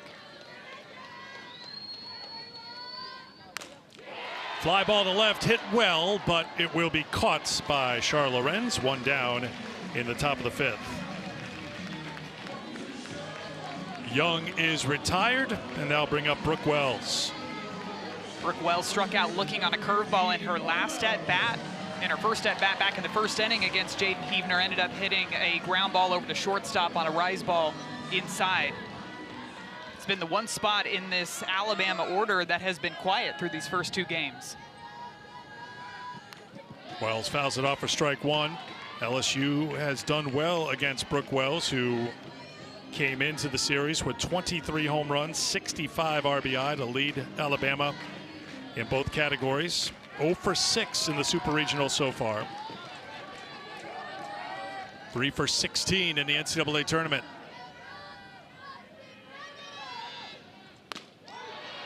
Oh, and 2. Starts to get a little darker here at the Rhodes house. The sun was out for maybe 10 seconds, maybe a little longer. I'm just going to ignore the weather and hope for the best, right? I think that's going to be a mistake. Plays currently suspended again. Lightning is within the 8-mile radius of the stadium. Players need to clear the field. That was very quick to realize that my strategy did not pay off. I am over with my strategy, and we'll try again. Again, there wasn't a lot of rain with that first delay, but when we came back on a little after 5 o'clock Central Time, we knew there was some other weather coming up in the south, so we'll keep an eye on that. We made it 7 minutes. That's how far we got. Let's see how long this delay lasts. It's 4-1 Alabama. We play in the top of the 5th inning. We're in our 2nd weather delay. We'll get you to Matt and the crew in the studio after this timeout.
coming out of our second weather delay. Here's the timeline, all Eastern time. Alabama went on top 4-1 at 4:14 Eastern. Lightning in the area, so we had a weather delay at 4:20. Play resumed for 8 minutes, 7 minutes before our second delay. And we're ready to resume in about a minute and a half after Madison Shipman takes you through what we've gone through already today. Let's go back a few hours. Yeah. First run on the board for Alabama comes off of a wild pitch out of the hand of Jaden Heavner, but LSU fired back with a run of their own. Alex Franklin scoring after she ripped a double out to the outfield. But Alexis Papillo with her 19th home run of the season goes yard for a solo shot. And Salyn Hawkins capitalizing on a couple of two-out base hits to bring in some more runs for the Crimson Tide, and that is where we stand yet again. Alabama with the 4-1 lead over LSU. We pick up play in the top half of the fifth inning with 1 out and an 0-2 count on Brooke Wells. Alabama, the visiting team, they won game 1 yesterday 7-0. If they win here tonight when we eventually finish this game, and I've had my doubts. That, yes, yes. They move on to Oklahoma City. Since we last left you, it was a 2-hour and 23-minute delay. 2 teams have punched their ticket to the Women's College World Series since our second delay began. Couple of meals, couple of teams celebrating and dog piles on the field, and here we are back in Tuscaloosa. And when you look at that long delay to over 2 hours, just this past delay, the second delay, that's 2 hours now that Brooke Wells has been at an 0-2 count against Jaden Heavner. So she might have the toughest job across the board stepping into the batter's box now. Heavner ready to go with the 0-2 pitch, with 1 down here in the top of the 5th. This is outside, so we resume at 7:35 Central Time. If we add up the 2 delays, 4 hours and 8 minutes total, with that 7-minute of game time sandwiched in between. It was a very thin sandwich. Not much between the delay bread slices. Fouled off. We'll do the 1-2 again. Jaden Heavner, the starter, making her 22nd start. She's thrown 81 pitches, got into trouble in the 3rd and again in the 4th. Alabama scored 1 in the 3rd and 3 in the 4th.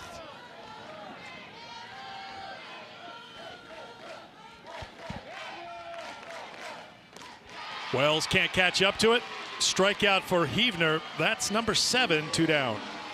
You're seeing a consistent velocity from her, too. I think that's one of the first things that I'm going to be looking at for these pitchers, because that's a lot of up and down time in between when she's been back out there in the circle. But she comes out throwing an easy 67 to get Brooke Wells for what might be the season's longest strikeout. That was quite the at-bat. By time, it was over 2 hours and 20 minutes. Here's Alexis Papillo. Hit her 19th home run of the season, her last time up.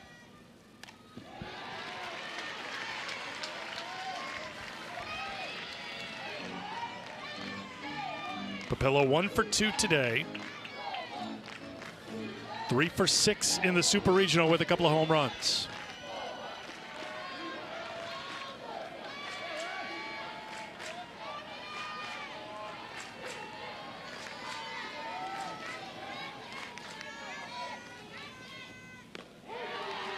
Call the strike, and it's 0-2. Good location for that curveball low and away. The home run that Papillo hit against Heavner was off of one of those curveballs. She did bust out a changeup against Marley Giles back in the 4th inning, and I wonder if that's a pitch that she's going to use more and more down the stretch here. I'd be using it to Alexis Papillo right now. Papillo with a line drive to the center fielder. Lassiter's there, and that does it for Alabama in the top half of the 5th. 4-1 Crimson Tide after 4.5.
pitching change for Alabama. Jocelyn Brisky now in the circle, Madison. After a couple of rain delays, we were kind of talking about this too after the first rain delay when Vic Moten came back in. I thought that was the right move, but after that long second rain delay, lightning delay, whatever you want to call it, I like this move of bringing Jocelyn Brisky in. It's almost like she's starting a brand new game, especially when you look at the top of the order now coming up for LSU. It pretty much feels like the start of a whole new ball game, and now LSU is going to have to shift their game plan, kind of look back to what they did yesterday and make adjustments against Brisky in the circle. Jayla Lassiter had the only hit against Brisky yesterday in game 1 of this Super Regional. It was a double leading off the game. After that, Brisky retired 21 in a row to go the distance with the one-hitter. The 0-1 to Lassiter, who's 0 for 2 today. Tried to check, could not, 0-2. So there are a few more changes that we're noticing. Coach Beth Torina has now gone over into the third base coach's box. She, this year, started staying in the dugout with the team when they were on offense, but now she's back over there in that third base coach's box after that second rain delay. Off the play for a ball, it's 1-2. We did joke with her. She did make this move last weekend in regionals against Virginia Tech, and Jayla Lassiter was up at the plate, and they were down to the Hokies. Jayla Lassiter went yard in that at-bat. Change up in there, strike 3. Brisky picks up where she left off last night. 1 down. There's that changeup. That changeup was the difference maker last night. She had command of all 3 of her pitches, the rise ball, the drop ball, and then of course the off-speed pitch. That's the pitch that really made the difference in last night's game. Her being able to execute that as the game went on, she got better and better. Fouled off by Sierra Daniel for strike 1. Daniel 0 for 2 today, 0 for 5 in the Super.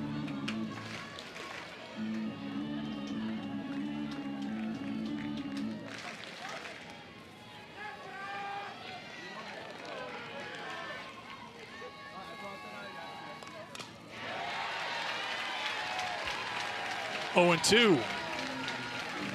Beth Torina, who obviously was a pitcher at Florida, handles pitching coach duties for this team. She has not taken her eyes off of Jocelyn Brisky very much here, seeing if she can find anything that can help her hitters here against Brisky, who is lights out yesterday in game 1. Looking for any sort of edge, anything that she can do to help her team.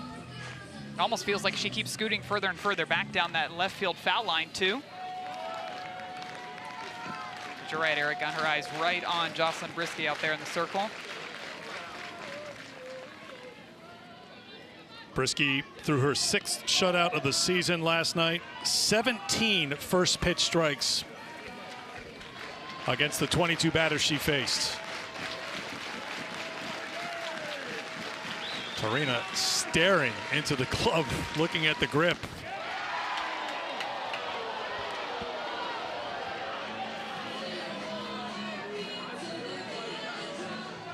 One and 2 to the junior second baseman. 3 flyouts against Brisky last night.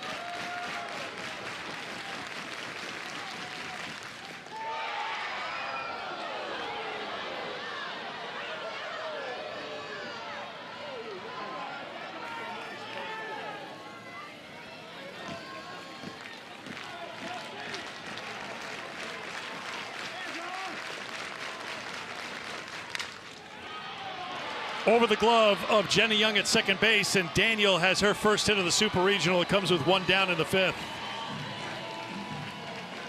This is a little bit of an in-between dive for Jenny Young too. Look at her reaction here. She kind of slowly goes down to the ground. I think if she would have taken a step or 2 to her right, she would have been able to keep that ground ball in front of her, but because she chose to dive up the middle, that ball goes right over her glove out into the outfield, and it's a hit for Sierra Daniel, and now this is when they're going to try to see if they can string together a couple of those quality at-bats in a row. Ball 1 to Kylie Edwards. 1 for 2 today, singled in the first, was robbed of a hit by a diving Kristen White in center field back in the 3rd.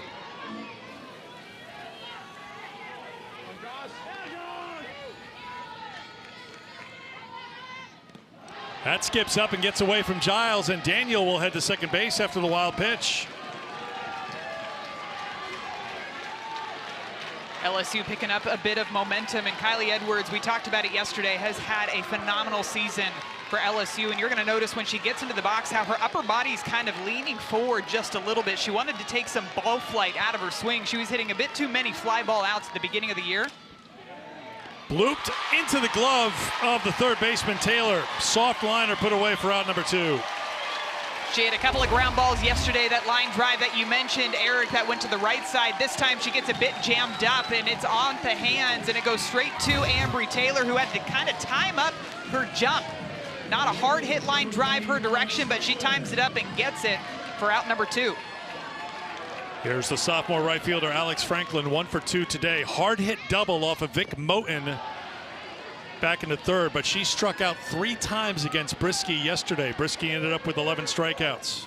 A couple of strikeouts on the drop ball and one on a curveball that was kind of moving away from her barrel, had a bit of upspin to it. There's a strike for the SEC Pitcher of the Year, making her 8th relief appearance of the season. She does have some experience in back-to-back days. Threw 94 pitches in the win last night, and now on in relief, trying to send Alabama to the Women's College World Series. 1-2 to Franklin. Eric, I feel like I keep having to remind myself that this is a relief appearance because it feels like it was the start of a brand new game.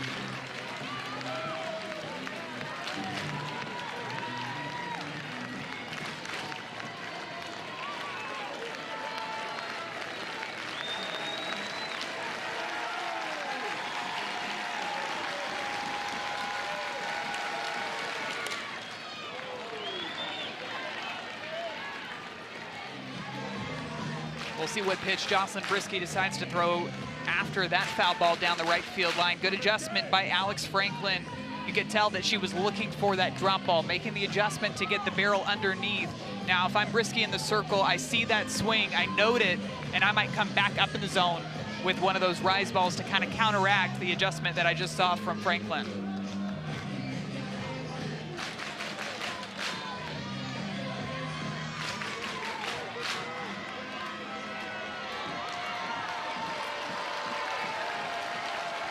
Another 1-2 from Brisky. Good job by Franklin to lay off, and it's 2-2.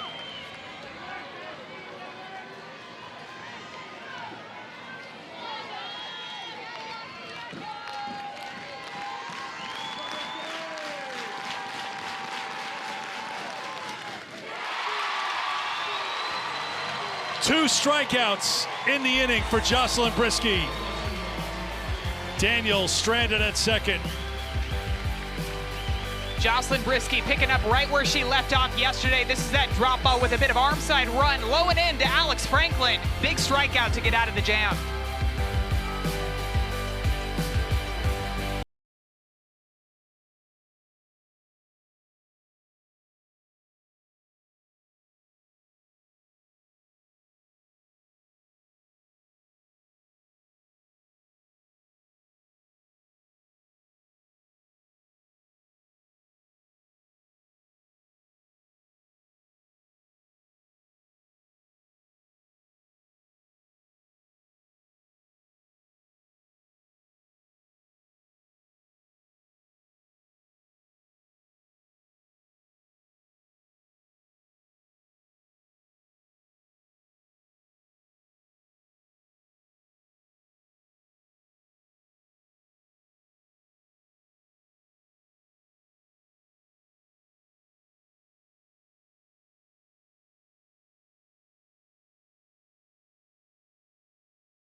tickets punched and both amazing stories. Arkansas is going to the Women's College World Series for the first time in program history, and Nebraska going for the first time in 13 years after wins today. Tennessee moving on to Oklahoma City after their win yesterday. Arizona State, with a win, moves on. And already today, Oklahoma and Florida playing at home. One game two, forcing the if necessary tomorrow to decide the ticket to OKC. Huge congratulations to both Nebraska and Arkansas. Arkansas, like you said, going for the first time in program history. That shot that the cameras got of Coach Courtney Deifel's reaction awesome. After that catch was made in foul territory, just one of those moments that you know is just going to stick in her mind forever. Base hit to lead things off for Alabama here in the top half of the sixth. It comes off the bat of Anna Roman, who has her first hit of the Super Regional. Really nice swing here from Anna Roman, the lefty on lefty matchup. So Jaden Heebner is going with that curveball with a little bit of upbite to it too, and the good extension that she gets. Got that one off the end of the bat just a little bit, but you notice how she keeps her hands palm up, palm down through the zone. That's how she was able to hit it with such authority right back up the middle. Larissa Pruitt will come on to run for Roman. I think Anna Roman was almost celebrating a little bit too hard on her run back into the dugout, but she made it there safely, no worries.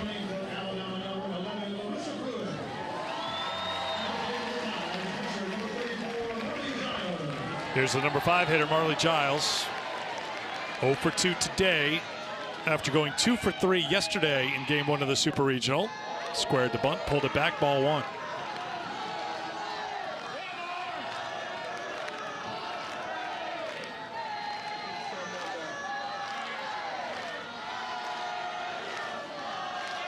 Giles was 2 for 7 with a home run in the Tuscaloosa Regional last weekend.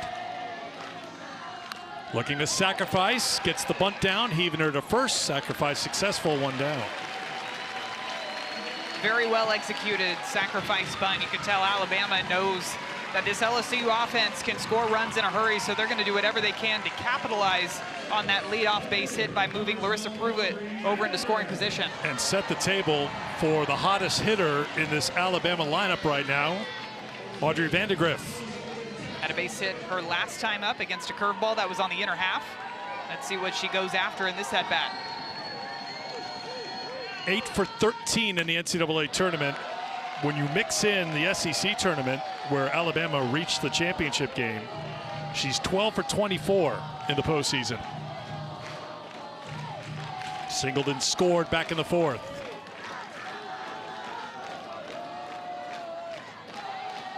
The 1-0. Good pitch by Heebner. It's 1-1. I really like that changeup. I think she's got to use it more and more. And if I'm in this at-bat right here to Audrey Vandegrift, with as hot as she's been up at the plate, I'd be throwing it back to back until she can prove to me that she can put it into play.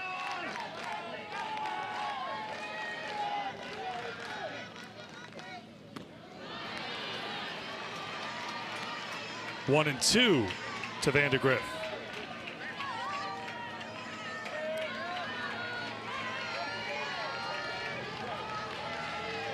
Jaden Heebner, the sophomore from Pace, Florida, making her second start of the NCAA tournament. Vandegrift gloved at first, the throw over to third. Not in time to get Roman. Vandegrift with a productive out, 2 down. Good way to battle, too. Just getting that ball over to the right side of the infield, advancing Larissa Pruitt over to third base. Ambry Taylor had that great hit, that great double out into the right center gap in her last at-bat on that pitch that was way off of the plate. It was her first hit of the NCAA tournament. Fouls it off for strike 1. By the way, good play by Tori Edwards down at first base last week. She was coming off, bang to her shoulder, looked like throwing was an issue. There was no issue on that throw over to third base. Yep.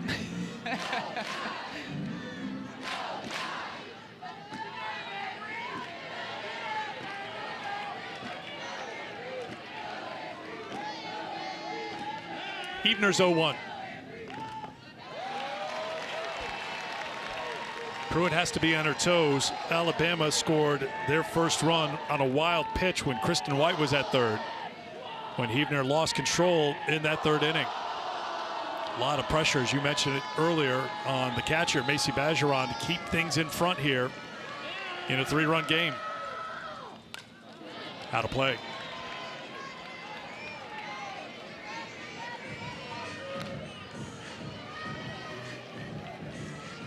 Two weather delays totaling 4 hours and 8 minutes here in Tuscaloosa. And no surprise, a lot of fans have come back here to the Rhodes House after the long, long delay for this Game 2 showdown. 2-2. I'm sure LSU fans and Alabama fans all went to maybe grab a little bit of dinner, refuel. The fans have to refuel as well as the players. LSU team did. They got on the bus, went back to the hotel, got something to eat, then bussed back here in time for the 7:35 restart. Yeah, we figured when we saw the LSU bus leave with the players that it was going to be a bit of a longer delay. My context cues, Once or again, clues that you know I like to use. 2-2 the count to the freshman third baseman, Ambry Taylor. 3-2. Seeing more and more of those changeup. It's just about dialing it in. She's thrown a couple of those changeups, in this at bat to Ambry Taylor. One of them missed down in the dirt. That one she hangs on to a little bit too long. I feel like you've got to come back with one of those curveballs or rise balls here. Maybe something away to Taylor. Taylor lays off. Runners on the corners for Alabama with 2 down in the 6th. This is right in the middle of the stretch of the order, too, that capitalized back in that 4th inning. Had Audrey Vandegrift with that base hit, followed up by the double by Ambry Taylor, and then Saylin Hawkins coming through with that 2-out base hit out to left field to score a couple of runs.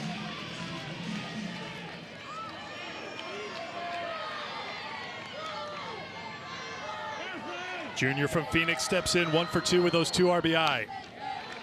Ball 1.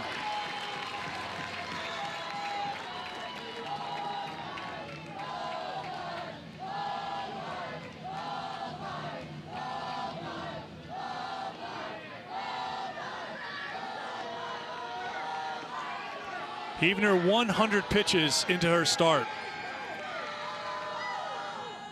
Threw her first pitch at 2:05 p.m. Central Time. And we're closing in on 8 o'clock Central Time. You can see she's had to work.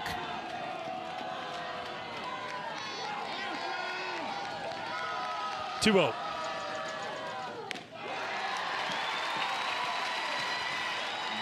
Got to imagine here, too, that Saylin Hawkins is just going to be taken all the way in this 3-0 count. Macy Bergeron calling time to come out and have a quick conversation with Jaden Heavner as we're seeing Peyton Monticelli getting loose in that LSU bullpen. Monticelli got the start yesterday in Game 1. Bergeron, slow walk out, slow walk back after chatting with Heavner.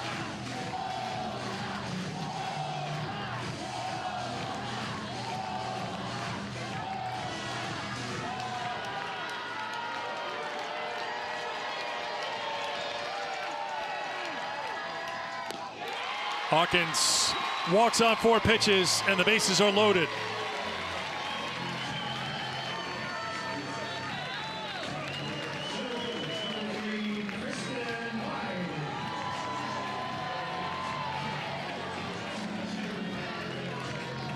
Kristen White walked and scored on a wild pitch in the 3rd, grounded to 2nd in the 4th. 6 for 11 in the NCAA tournament with 7 runs scored. She has a knack for getting on base. Pulls it back. Another ball thrown by Heavner. I think you're going to continue to see her take pitches until Jaden Heavner can bring one into the strike zone. Kristen White tough to strike out. Just 11 strikeouts on the season. And here comes Beth Torina. Does she go to Monticelli here with a 1-0 count? My gut feeling says she's going to stay with Jaden Heavner in this situation.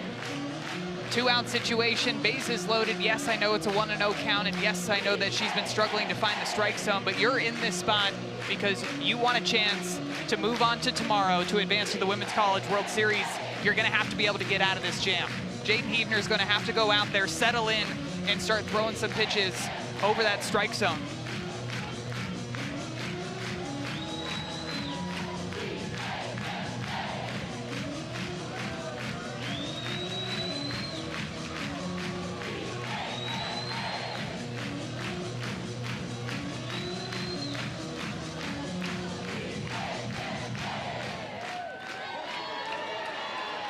One and 0 the count to the senior center fielder, Kristen White.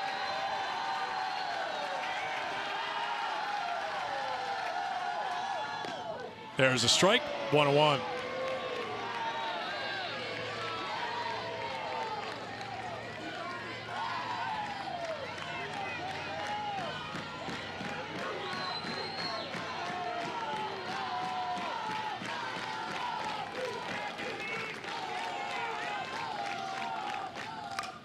Popped up on the infield. Daniel, great job by Heavner to work out of the jam. Tarina sticks with her, and the head coach is rewarded as Heavner gets White to pop out with the bases loaded. Still a 3-run game. We've played 5.5 in Tuscaloosa.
NCAA Softball Super Regionals are presented by Capital One.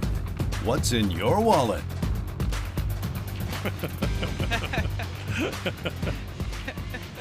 Freshman and a Roman. Hey, it's been a long day. You got to keep things loose, right? And here's what's at stake. Alabama wins. It's on to the Women's College World Series for a 16th time. If LSU comes from behind to win against Jocelyn Brisky, we will play the if necessary game tomorrow, game 3 here in Tuscaloosa. And if LSU is going to come back, it starts with making adjustments up at the plate compared to what Jocelyn Brisky did to this lineup in yesterday's ball game. Tori Edwards swing and a miss for strike 1. And I like that swing too. I think you have to start to take chances against Brisky. Yesterday against Brisky, Tori Edwards ended up hitting a changeup out to right field for a fly ball out and struck out on a changeup. Because of that, I'd be in this at-bat, I'd be looking for drop balls. I'd be looking for drop balls just like that one because she got a pretty good piece of that changeup in her last at-bat. So if you're thinking ahead of the pitches, where is she going to go to next? What is her next best pitch? Well, in the last 2 days, that's been the drop ball. Check swing by Edwards, 1 for 2 today. Struck out in the second and singled in the LSU run in the third. That came against Vic Moten, who got the start, went the first 4, gave up 5 hits and the 1 run.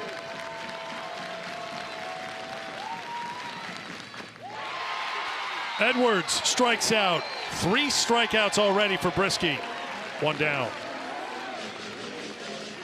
Jocelyn did tell us, too, the differences that you're going to see when she's out there in the circle versus when Vic Moten is out there in the circle. She talked to us about how you see the passion and the fire and the energy when Vic Moten is out there. Jocelyn Brisky, her expression barely changes throughout the entire game. Fly ball down the right field line. Moving over is the new right fielder, Larissa Pruitt, who holds onto it in foul ground. Quickly 2 down as Bajaran is retired. Pruitt in right, Lauren Johnson in left, the defensive changes at the moment for Alabama. And here's Char Lorenz. There is Johnson in left. Pruitt and Johnson are a big part of the success story for this Alabama team this year as Lorenz takes ball 1. They put aside bigger roles on this team for the good of the team, according to head coach Patrick Murphy.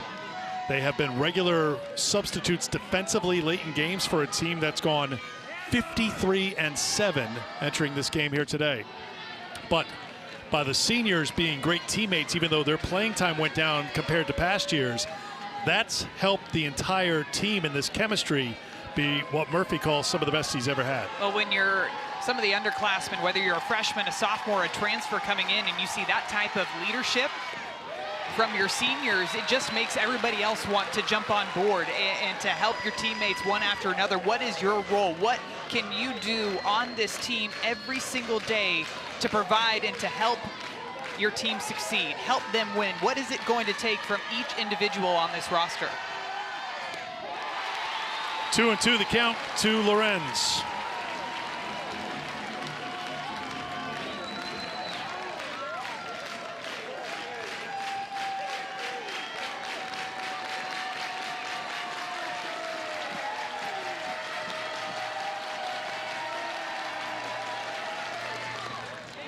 Good job by Lorenz to lay off. It's 3-2. Lorenz 0 for 2. Struck out in the second, popped out in the fourth. Struck out twice against Brisky last night. Works a walk with 2 down.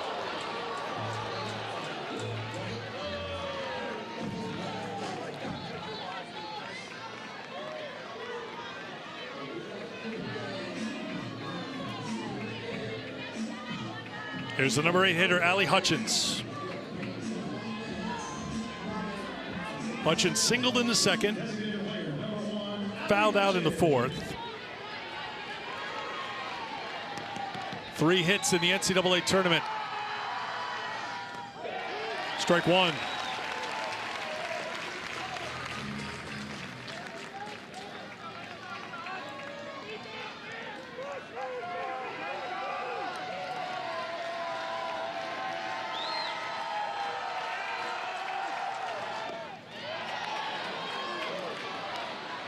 One. There's that drop ball again, missing low and inside to Allie Hutchins. I know you've heard me talk about this over and over again, but even though if you're somebody whose swing is maybe more well-suited to pitches up in the zone, I think you've got to take a chance and drop the barrel to try to get underneath one of these pitches.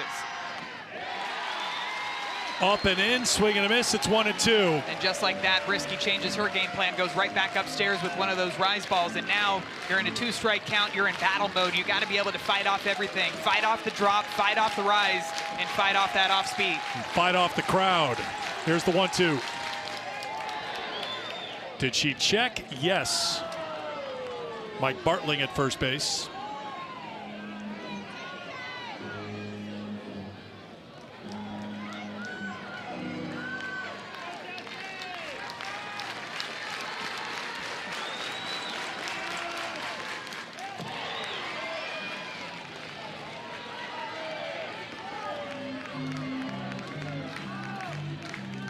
LSU has had at least 1 base runner in every inning but the 4th. They could get no traffic on the bases yesterday against Brisky, except for that leadoff double by Lassiter.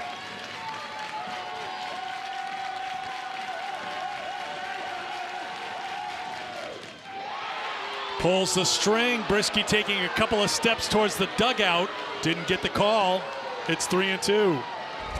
There's been a couple of pitches, even going back to the very beginning of this ball game, which feels about like yesterday at this point, where we weren't getting the bottom part of the zone called. You could tell Marley Giles wanted it, Jocelyn Brisky wanted it.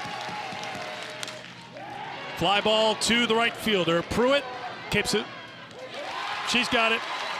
And that will do it for LSU in the 6th inning. To the 7th inning we go at the Rhodes House. 4-1 Bama.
Madison and I were just talking a moment ago.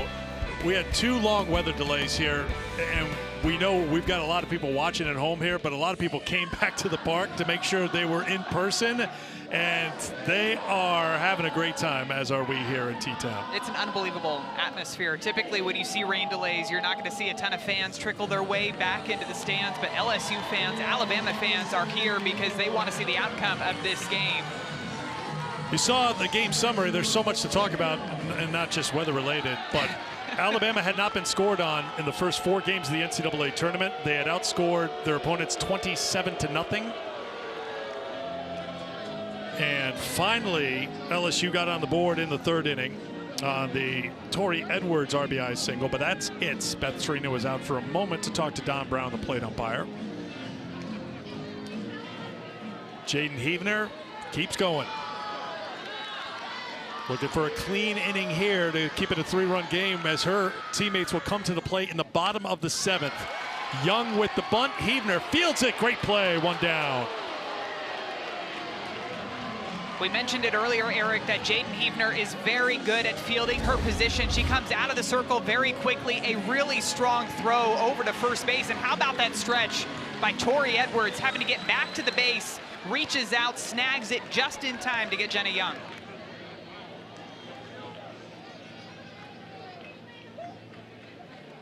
On the field is that the runner's out at first base. Alabama's challenging the ruling on the field. The play's now under further review. It's the first challenge for either team tonight. You're allowed 2 a game, and if you're successful, you keep it. So I think Patrick Murphy says, why not? First looked like they got the call right, Madison. Yeah, I thought she was out by about a half a step even. Now you're looking for a couple of things here. One, when does Tori Edwards catch the ball? You're going to see that glove start to close around that softball, and is her foot still on the base? In my opinion, both of those boxes are checked, and that should stay an out. Replay center in Pittsburgh, eyes on it right now. They'll make the decision and relay it to our field crew. Looks like Mike Bartling got it right at first, but we'll wait for the official announcement. While they review it in Pittsburgh, the teams can huddle up here a little bit, but it's a pretty quick review. They're jogging back out, and we'll get the announcement from Chris Neighbors. After further review, the ruling on the field is confirmed. The runner is out at first base. This is Alabama's first challenge. They have one remaining. I'm with you, though, Eric. Top of the 7th inning, you're trying to get the leadoff runner on board to get some insurance runs. Maybe you take a chance and you go ahead and challenge it, but that was just a well-executed and a well-defended play by this LSU defense. Here's Brooke Wells looking for her first hit of the Super. 0 for 3 with a couple of strikeouts against Heavner today, and take strike one.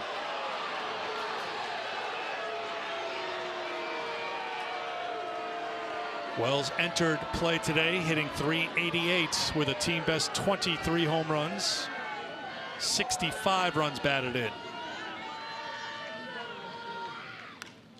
She's dangerous, but she hasn't had an answer for Heavner or LSU pitching in this Super. And Heavner just keeps moving her pitches around to Brooke Wells. You're not going to see the same pitch in back-to-back locations, one after the other. She's been mixing the curveball away. Also, she's going to throw that rise ball up and away. And every once in a while, she'll bring those pitches on the inner half to Brooke Wells. Called strike 3. 2 down. Third strikeout of the night for Brooke Wells against Jaden Heavner. 2 of them were looking, both of them on those backdoor curveballs that just catch the outside part of the plate. Heavner had that stretch of time in the 3rd inning into the 4th inning where she was fighting with the humidity, trying to get a good grip on the softball through wild pitches that allowed White to score, and then was hit by Papillo and Vandegrift, Taylor, and Hawkins. But outside of that, she's been really, really good against Alabama, keeping LSU in this game against the #1 overall national seed. And that's where it's so important as an offense when you have opportunities to capitalize, but you've got to give a lot of credit to Jaden Heavner and the job that she's done. When you look at just her line, as we've mentioned a couple of times, a few rain delays and lightning delays thrown in there as well. And she's still coming out, she's still fighting, that velocity's still up there, 67 miles per hour. Moving her pitches all through the zone, dealing with the humidity, making nice defensive plays as well. When we were looking at the film coming into this series, I think that she is very, very difficult to hit against just because of her deception and the way that she almost hides the softball. Papillo with a solid single to right with 2 down, her 2nd hit of the game.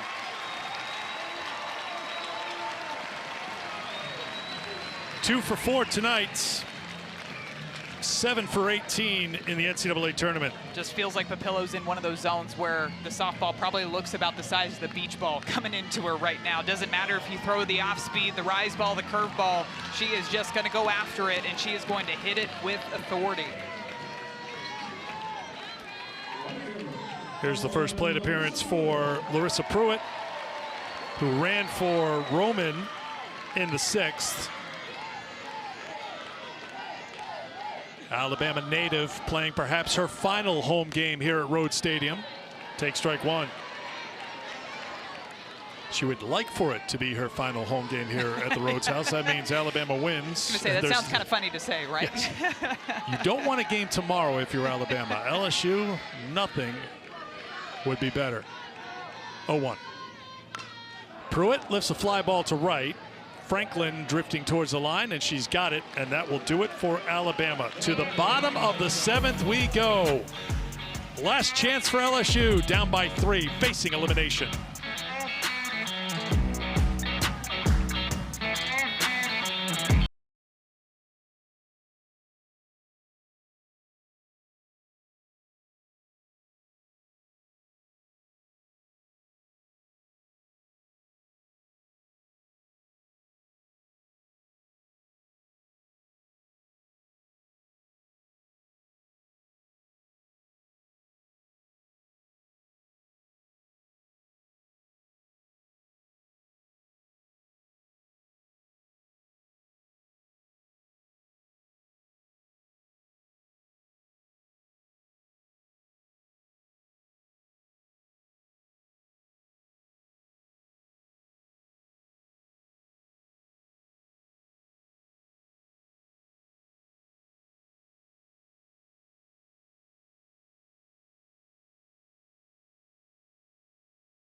coming into this Super Regional that Alabama has one of the best 1-2 punches in the circle, and we've seen it all in today's game. Vic Moten, the freshman, with the start today against LSU, and then after a few rain delays, it's Jocelyn Brisky coming in relief, but the two of them have combined for 10 strikeouts against this LSU offense. And now Jocelyn Brisky is out there in the circle looking to close it out. This is a team that is 3 outs away from making it back to Oklahoma City.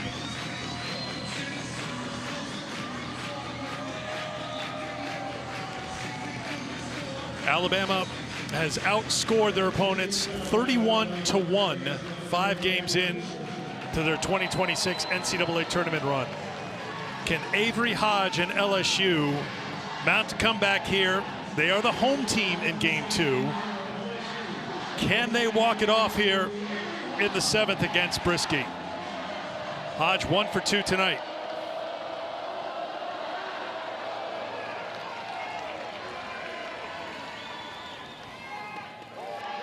Strike 1. Jocelyn Brisky came on to start the 5th inning out of a 2-hour and 23-minute weather delay.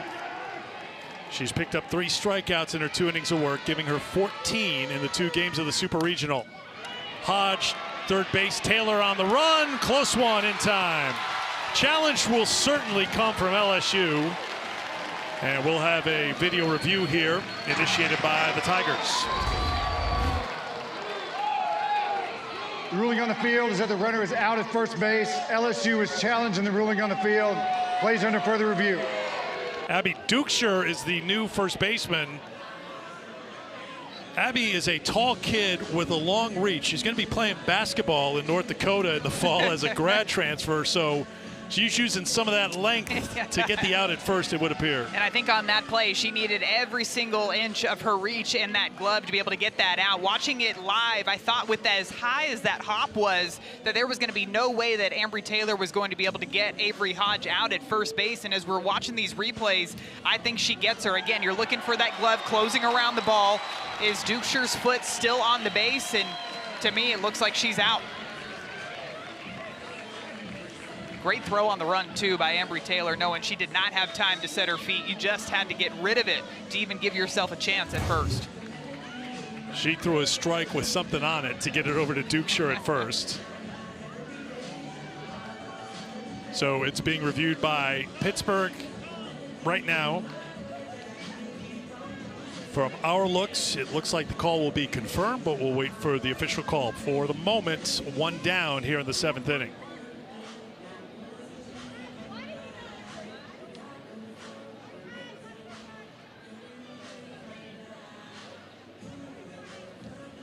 Field umpires are taking off the headset, jogging back to the dirt. Actually sprinting back, Chris Neighbors, ready to make this call. After further review, the play is confirmed. The runner is out at first base. This is LSU's first challenge. They have 1 remaining. Never fails. As soon as you get put into the ball game, you know that the ball is going to make its way to you at some point. We saw a fly ball go out to Larissa Pruitt in the last inning, and Abby Dukeshire having to stretch to get that out over at first. Here's one of the LSU seniors, Jayla Lassiter. Solid single in the gap. Moving over is Johnson. Digging for second with a 1-out double is Jayla Lassiter. It's another double in back-to-back days for Jayla Lassiter against Jocelyn Brisky. Yesterday, all the way back in the first inning, it was a double on a rise ball.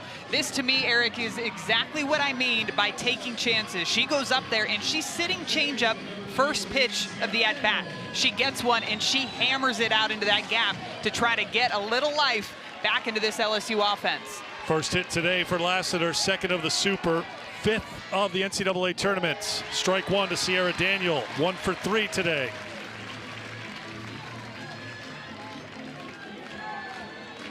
Second time through the lineup for LSU against Brisky since she came on in the 5th. 1-1.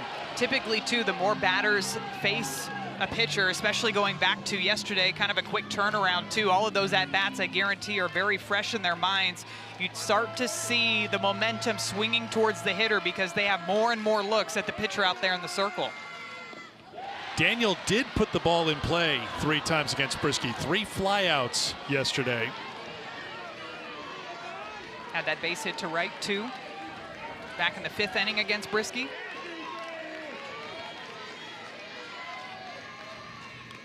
Got a piece.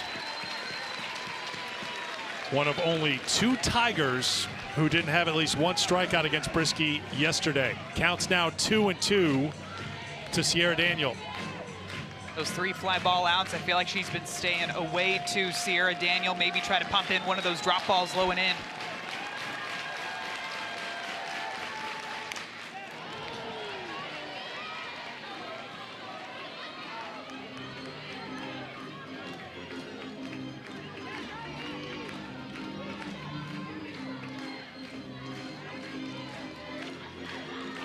D'Angelo can't sit still right now, which is normally the case. Another 2-2. Pulls the string, gets the strikeout. 2 down for Bama in the 7th. It's the perfect location for this changeup, right at the knees, and you see that 12-6 rotation that she's even able to get on that changeup out of the hand. It looks like it's going to be that 70-mile-per-hour drop ball, and instead she's bringing it into the mid-50s for another strikeout this weekend for Brisky. Alabama 1 out away from OKC. Ball 1 to Kylie Edwards. Edwards 1 for 3 today, singled in the 1st, was robbed of a hit in the 3rd, lined out in the 5th.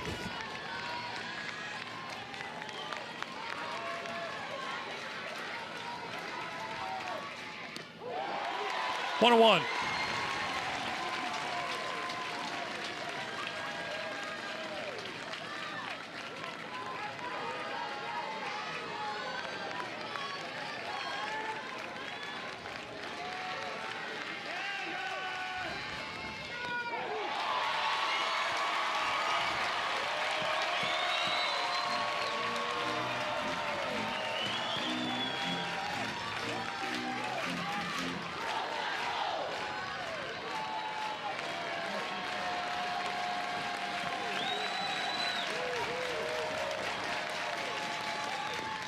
Swung on and missed.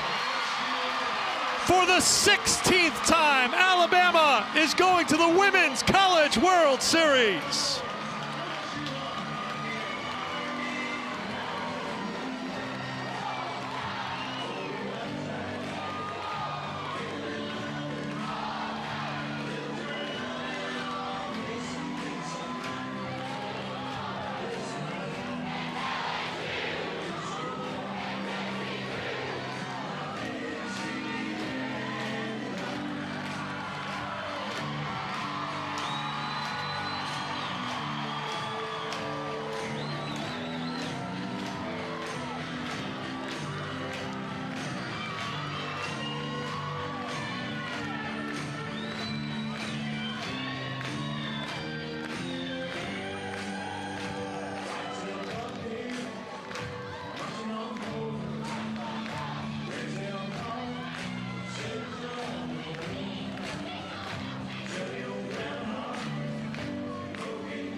It might have taken a little extra time today, but it doesn't mean that this moment is any less sweet for this Alabama Crimson Tide team. It took every single person on this roster to be able to come away with these wins against a very tough LSU team. We saw them perform out there in the circle between Vic Moten and Jocelyn Brisky. The clutch, timely pieces of hitting top to bottom. The relentless offensive approach. It took everybody.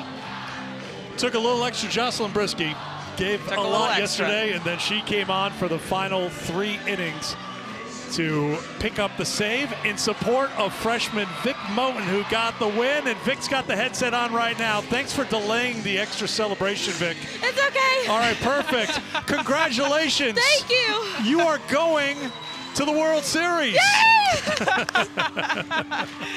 Vic, I know today there were a lot of rain delays, there were a lot of lightning delays. What was going on during that time for you guys to still stay in the zone knowing that there was a trip to the Women's College World Series on the line? Yeah, I mean, we worked all year for this, so us having breaks in between, we just kind of went in there watched the other games and refueled and came back out and knew we had to do it in 3 innings. How about the job by the combination between you, of course, and Jocelyn Brisky? What are those conversations like, too, when you're handing the ball off to her to finish out this game? Yeah, we work together so well, and Lance knows that we feed off of each other. We have complete different energy, and we both know that passing the ball out to each other is going to be great for the team. Punch gets a hat. Yes. Or is that your hat? Does Punch get his own hat? Okay, good. Vic, I want to take you all the way back. I know your teammates are right around you. I want to take you all the way back to the beginning of this game today. You showed so much fire, so much energy, so much emotion. What is it that fuels you when you stand out there into the pitcher's circle in a game like today? I would say my mom, she's my biggest inspiration, and going out there, seeing her in the stands, knowing she's watching, she makes these little Bob reverse cards that goes in my back pocket, so whenever she's not at the game, I know she's here. So having that out there with me just really pushes me forward, and I wouldn't be able to do it without my Lord and Savior, Jesus Christ. Vic, when we watch you in the circle, we know you enjoy yourself. We know you have a good time. You are missing a good time in the stands right now. Yeah. Headset off, hat on. Be sure to take Punch with you. Congratulations and celebrate. Congratulations. Thank you guys. Roll Tide. Off she goes because her teammates are up on top of the dugout on the third baseline, the Alabama dugout, and they are going to have a party with all those fans who came back and hung around after the long 2 weather delays we had, totaling 4 hours and 8 minutes. I don't know if Vic knows where to go. Somebody show her the way. It's her first going to the World Series celebration. Yes. Her teammates need to help her out. She's got to get back onto the top of that dugout. Somebody show her the way. There she goes. Here she is. Her and Punch are making their way to the top of that Alabama dugout to celebrate with one another. No, hang on a second. Do it, Vic. Oh, she's got it. All right. Got to have the hat. Got to have Punch. And now you got to get out there and join your teammates and be a part of Roll Tide. Alabama is now 54-7. Madison Shipman, as they get set to go to Oklahoma City. What do you see in Alabama that makes you think they will be raising a trophy at Devon Park? Well, of course, you look at the pitching. It all starts in the circle, right? The combination between Vic Moten and Jocelyn Brisky were practically unstoppable this entire weekend, and they've been that way throughout the postseason. But what really impressed me is the offense and the way that you could see they were intentionally making those quick adjustments, because when you're facing pitchers like Jaden Heavner, they're not going to miss too many, and you have to be able to take advantage, and that was something that Alabama was able to do yesterday, and then, of course, again in today's game. Moten and Brisky combined for 23 strikeouts in the 14 innings that they combined for here, as Brisky goes 10 here in this Super Regional. It starts in the circle. When you have dominant pitching, you know that you have a chance to win each and every ball game when you step out there onto the field. You can just tell that this team has so much confidence, whether it's with the offense, with the aggressive base running, defense, pitching, you name it. This is an Alabama team that is firing on all cylinders. I think this is just a great moment here, because the last 2 years Alabama played in the Super Regional round on the road. They lost to Norman last year. They won in Knoxville 2 years ago. So they haven't had a chance to have a Super Regional "we're going to Oklahoma City" party here at the Rhodes House in a while. So what you're telling me is everybody's learning a little bit of the Rhodes House celebration on your way to the Women's College World Series. What I'm telling you is there will be no traffic to worry about when we leave the park here today, because no one's going anywhere. As long as the players are in the stands, the fans aren't going to leave. They're going to play Sweet Home Alabama on a loop here for a while. And why not? A game that started at 2:05 Central Time comes to a close about 8:30 or so Central Time. That's how long this day was, but patience rewarded for the Alabama Crimson Tide, who are taking the celebration up to the concourse now. They're making their way through the entire stadium. Heading to Oklahoma City, having outscored opponents in the 5 games so far in the NCAA tournament, 31-1. Everything has been working, and this is exactly the time of the year that you want every single facet of the game to be working. We saw that aggressive base running yesterday. We saw it again today, too, with Kristen White scoring the first run of the ball game for Alabama, capitalizing on those wild pitches. That's something, too, that can be a bit underrated with this team. The fact that they're willing to take chances on the base paths puts pressure on the opposing defenses. Think about this moment, especially for the seniors. When you play your final game on your own field, and it's part of a celebration here today, and you still have softball to play. And you think about those seniors like Marley Giles, Alexis Papillo, Kristen White. We talked about Pruitt, we talked about Johnson, we talked about Dukeshire. Party is extra special for them. I think you're seeing exactly what they're all feeling right now. They don't want to leave. They do not want to leave this field. It's the memories that they've been able to build and continue to build upon year after year.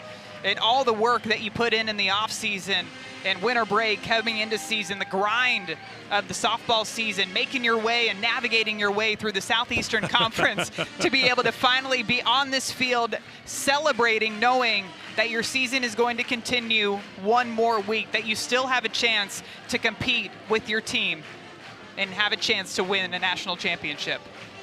Congratulations to Patrick Murphy and his coaching staff, Lance McMahon, Adam Arbor, Caleb Rowe. Now the very important positioning for the team photo, but first some trophy shots.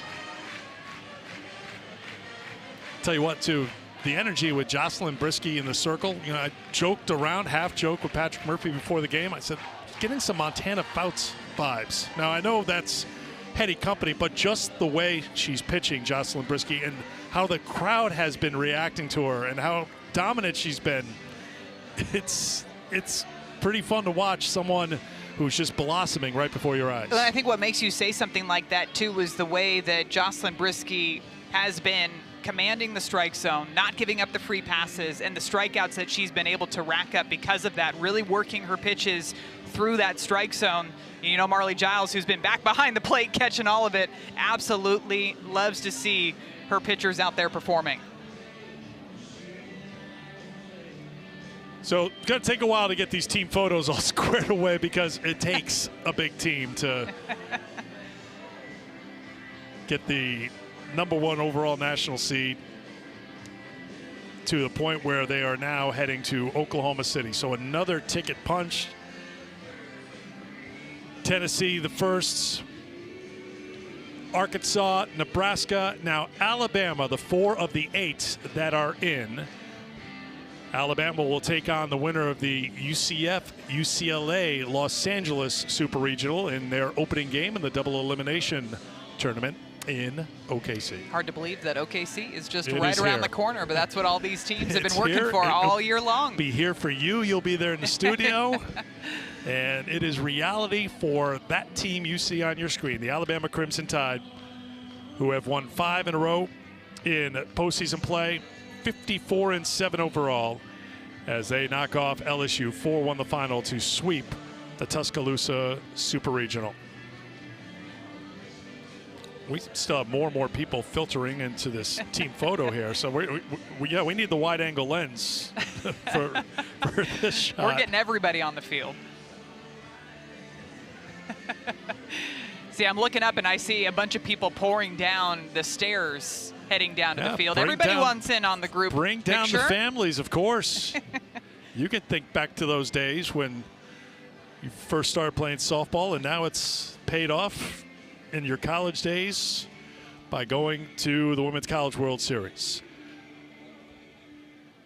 Time for our Capital One rewarding performance, and it's Vic Moten who got the start in the circle and the win. The freshman getting the start in the biggest game of the season up to this point for Alabama, and she was outstanding right from the very first pitch that she threw. She ended up striking out 3 batters in the first inning, had 7 strikeouts total, and you just get the feeling that this team feeds off of the energy that she brings when she's out there in the circle, that determination and that fire that she plays with, even firing up her teammates too when they make those great defensive plays behind her. But to be able to come in 4 innings, give up the 5 hits, but just the 1 free pass along with those 7 strikeouts, helped secure the Alabama victory today. Before the team and family photo, it's a message from the head coach, Patrick Murphy, to the team and the family, to the team that won the Tuscaloosa Super Regional. Alabama Crimson Tide, as I mentioned, UCLA and UCF, game 2 of that best of 3,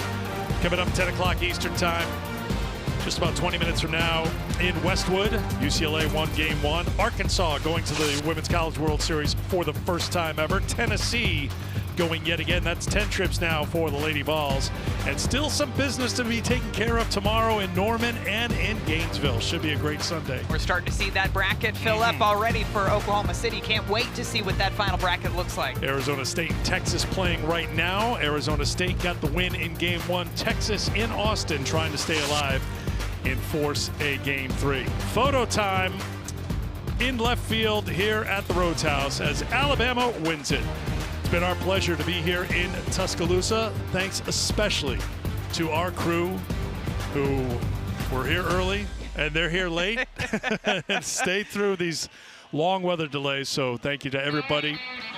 And congratulations to the Alabama Crimson Tide. Jocelyn Brisky fittingly with the strikeout to end it to send Alabama to the Women's College World Series. For Madison Shipman and our entire crew, I'm Eric Freed saying so long from Tuscaloosa and congratulations to Alabama headed to OKC.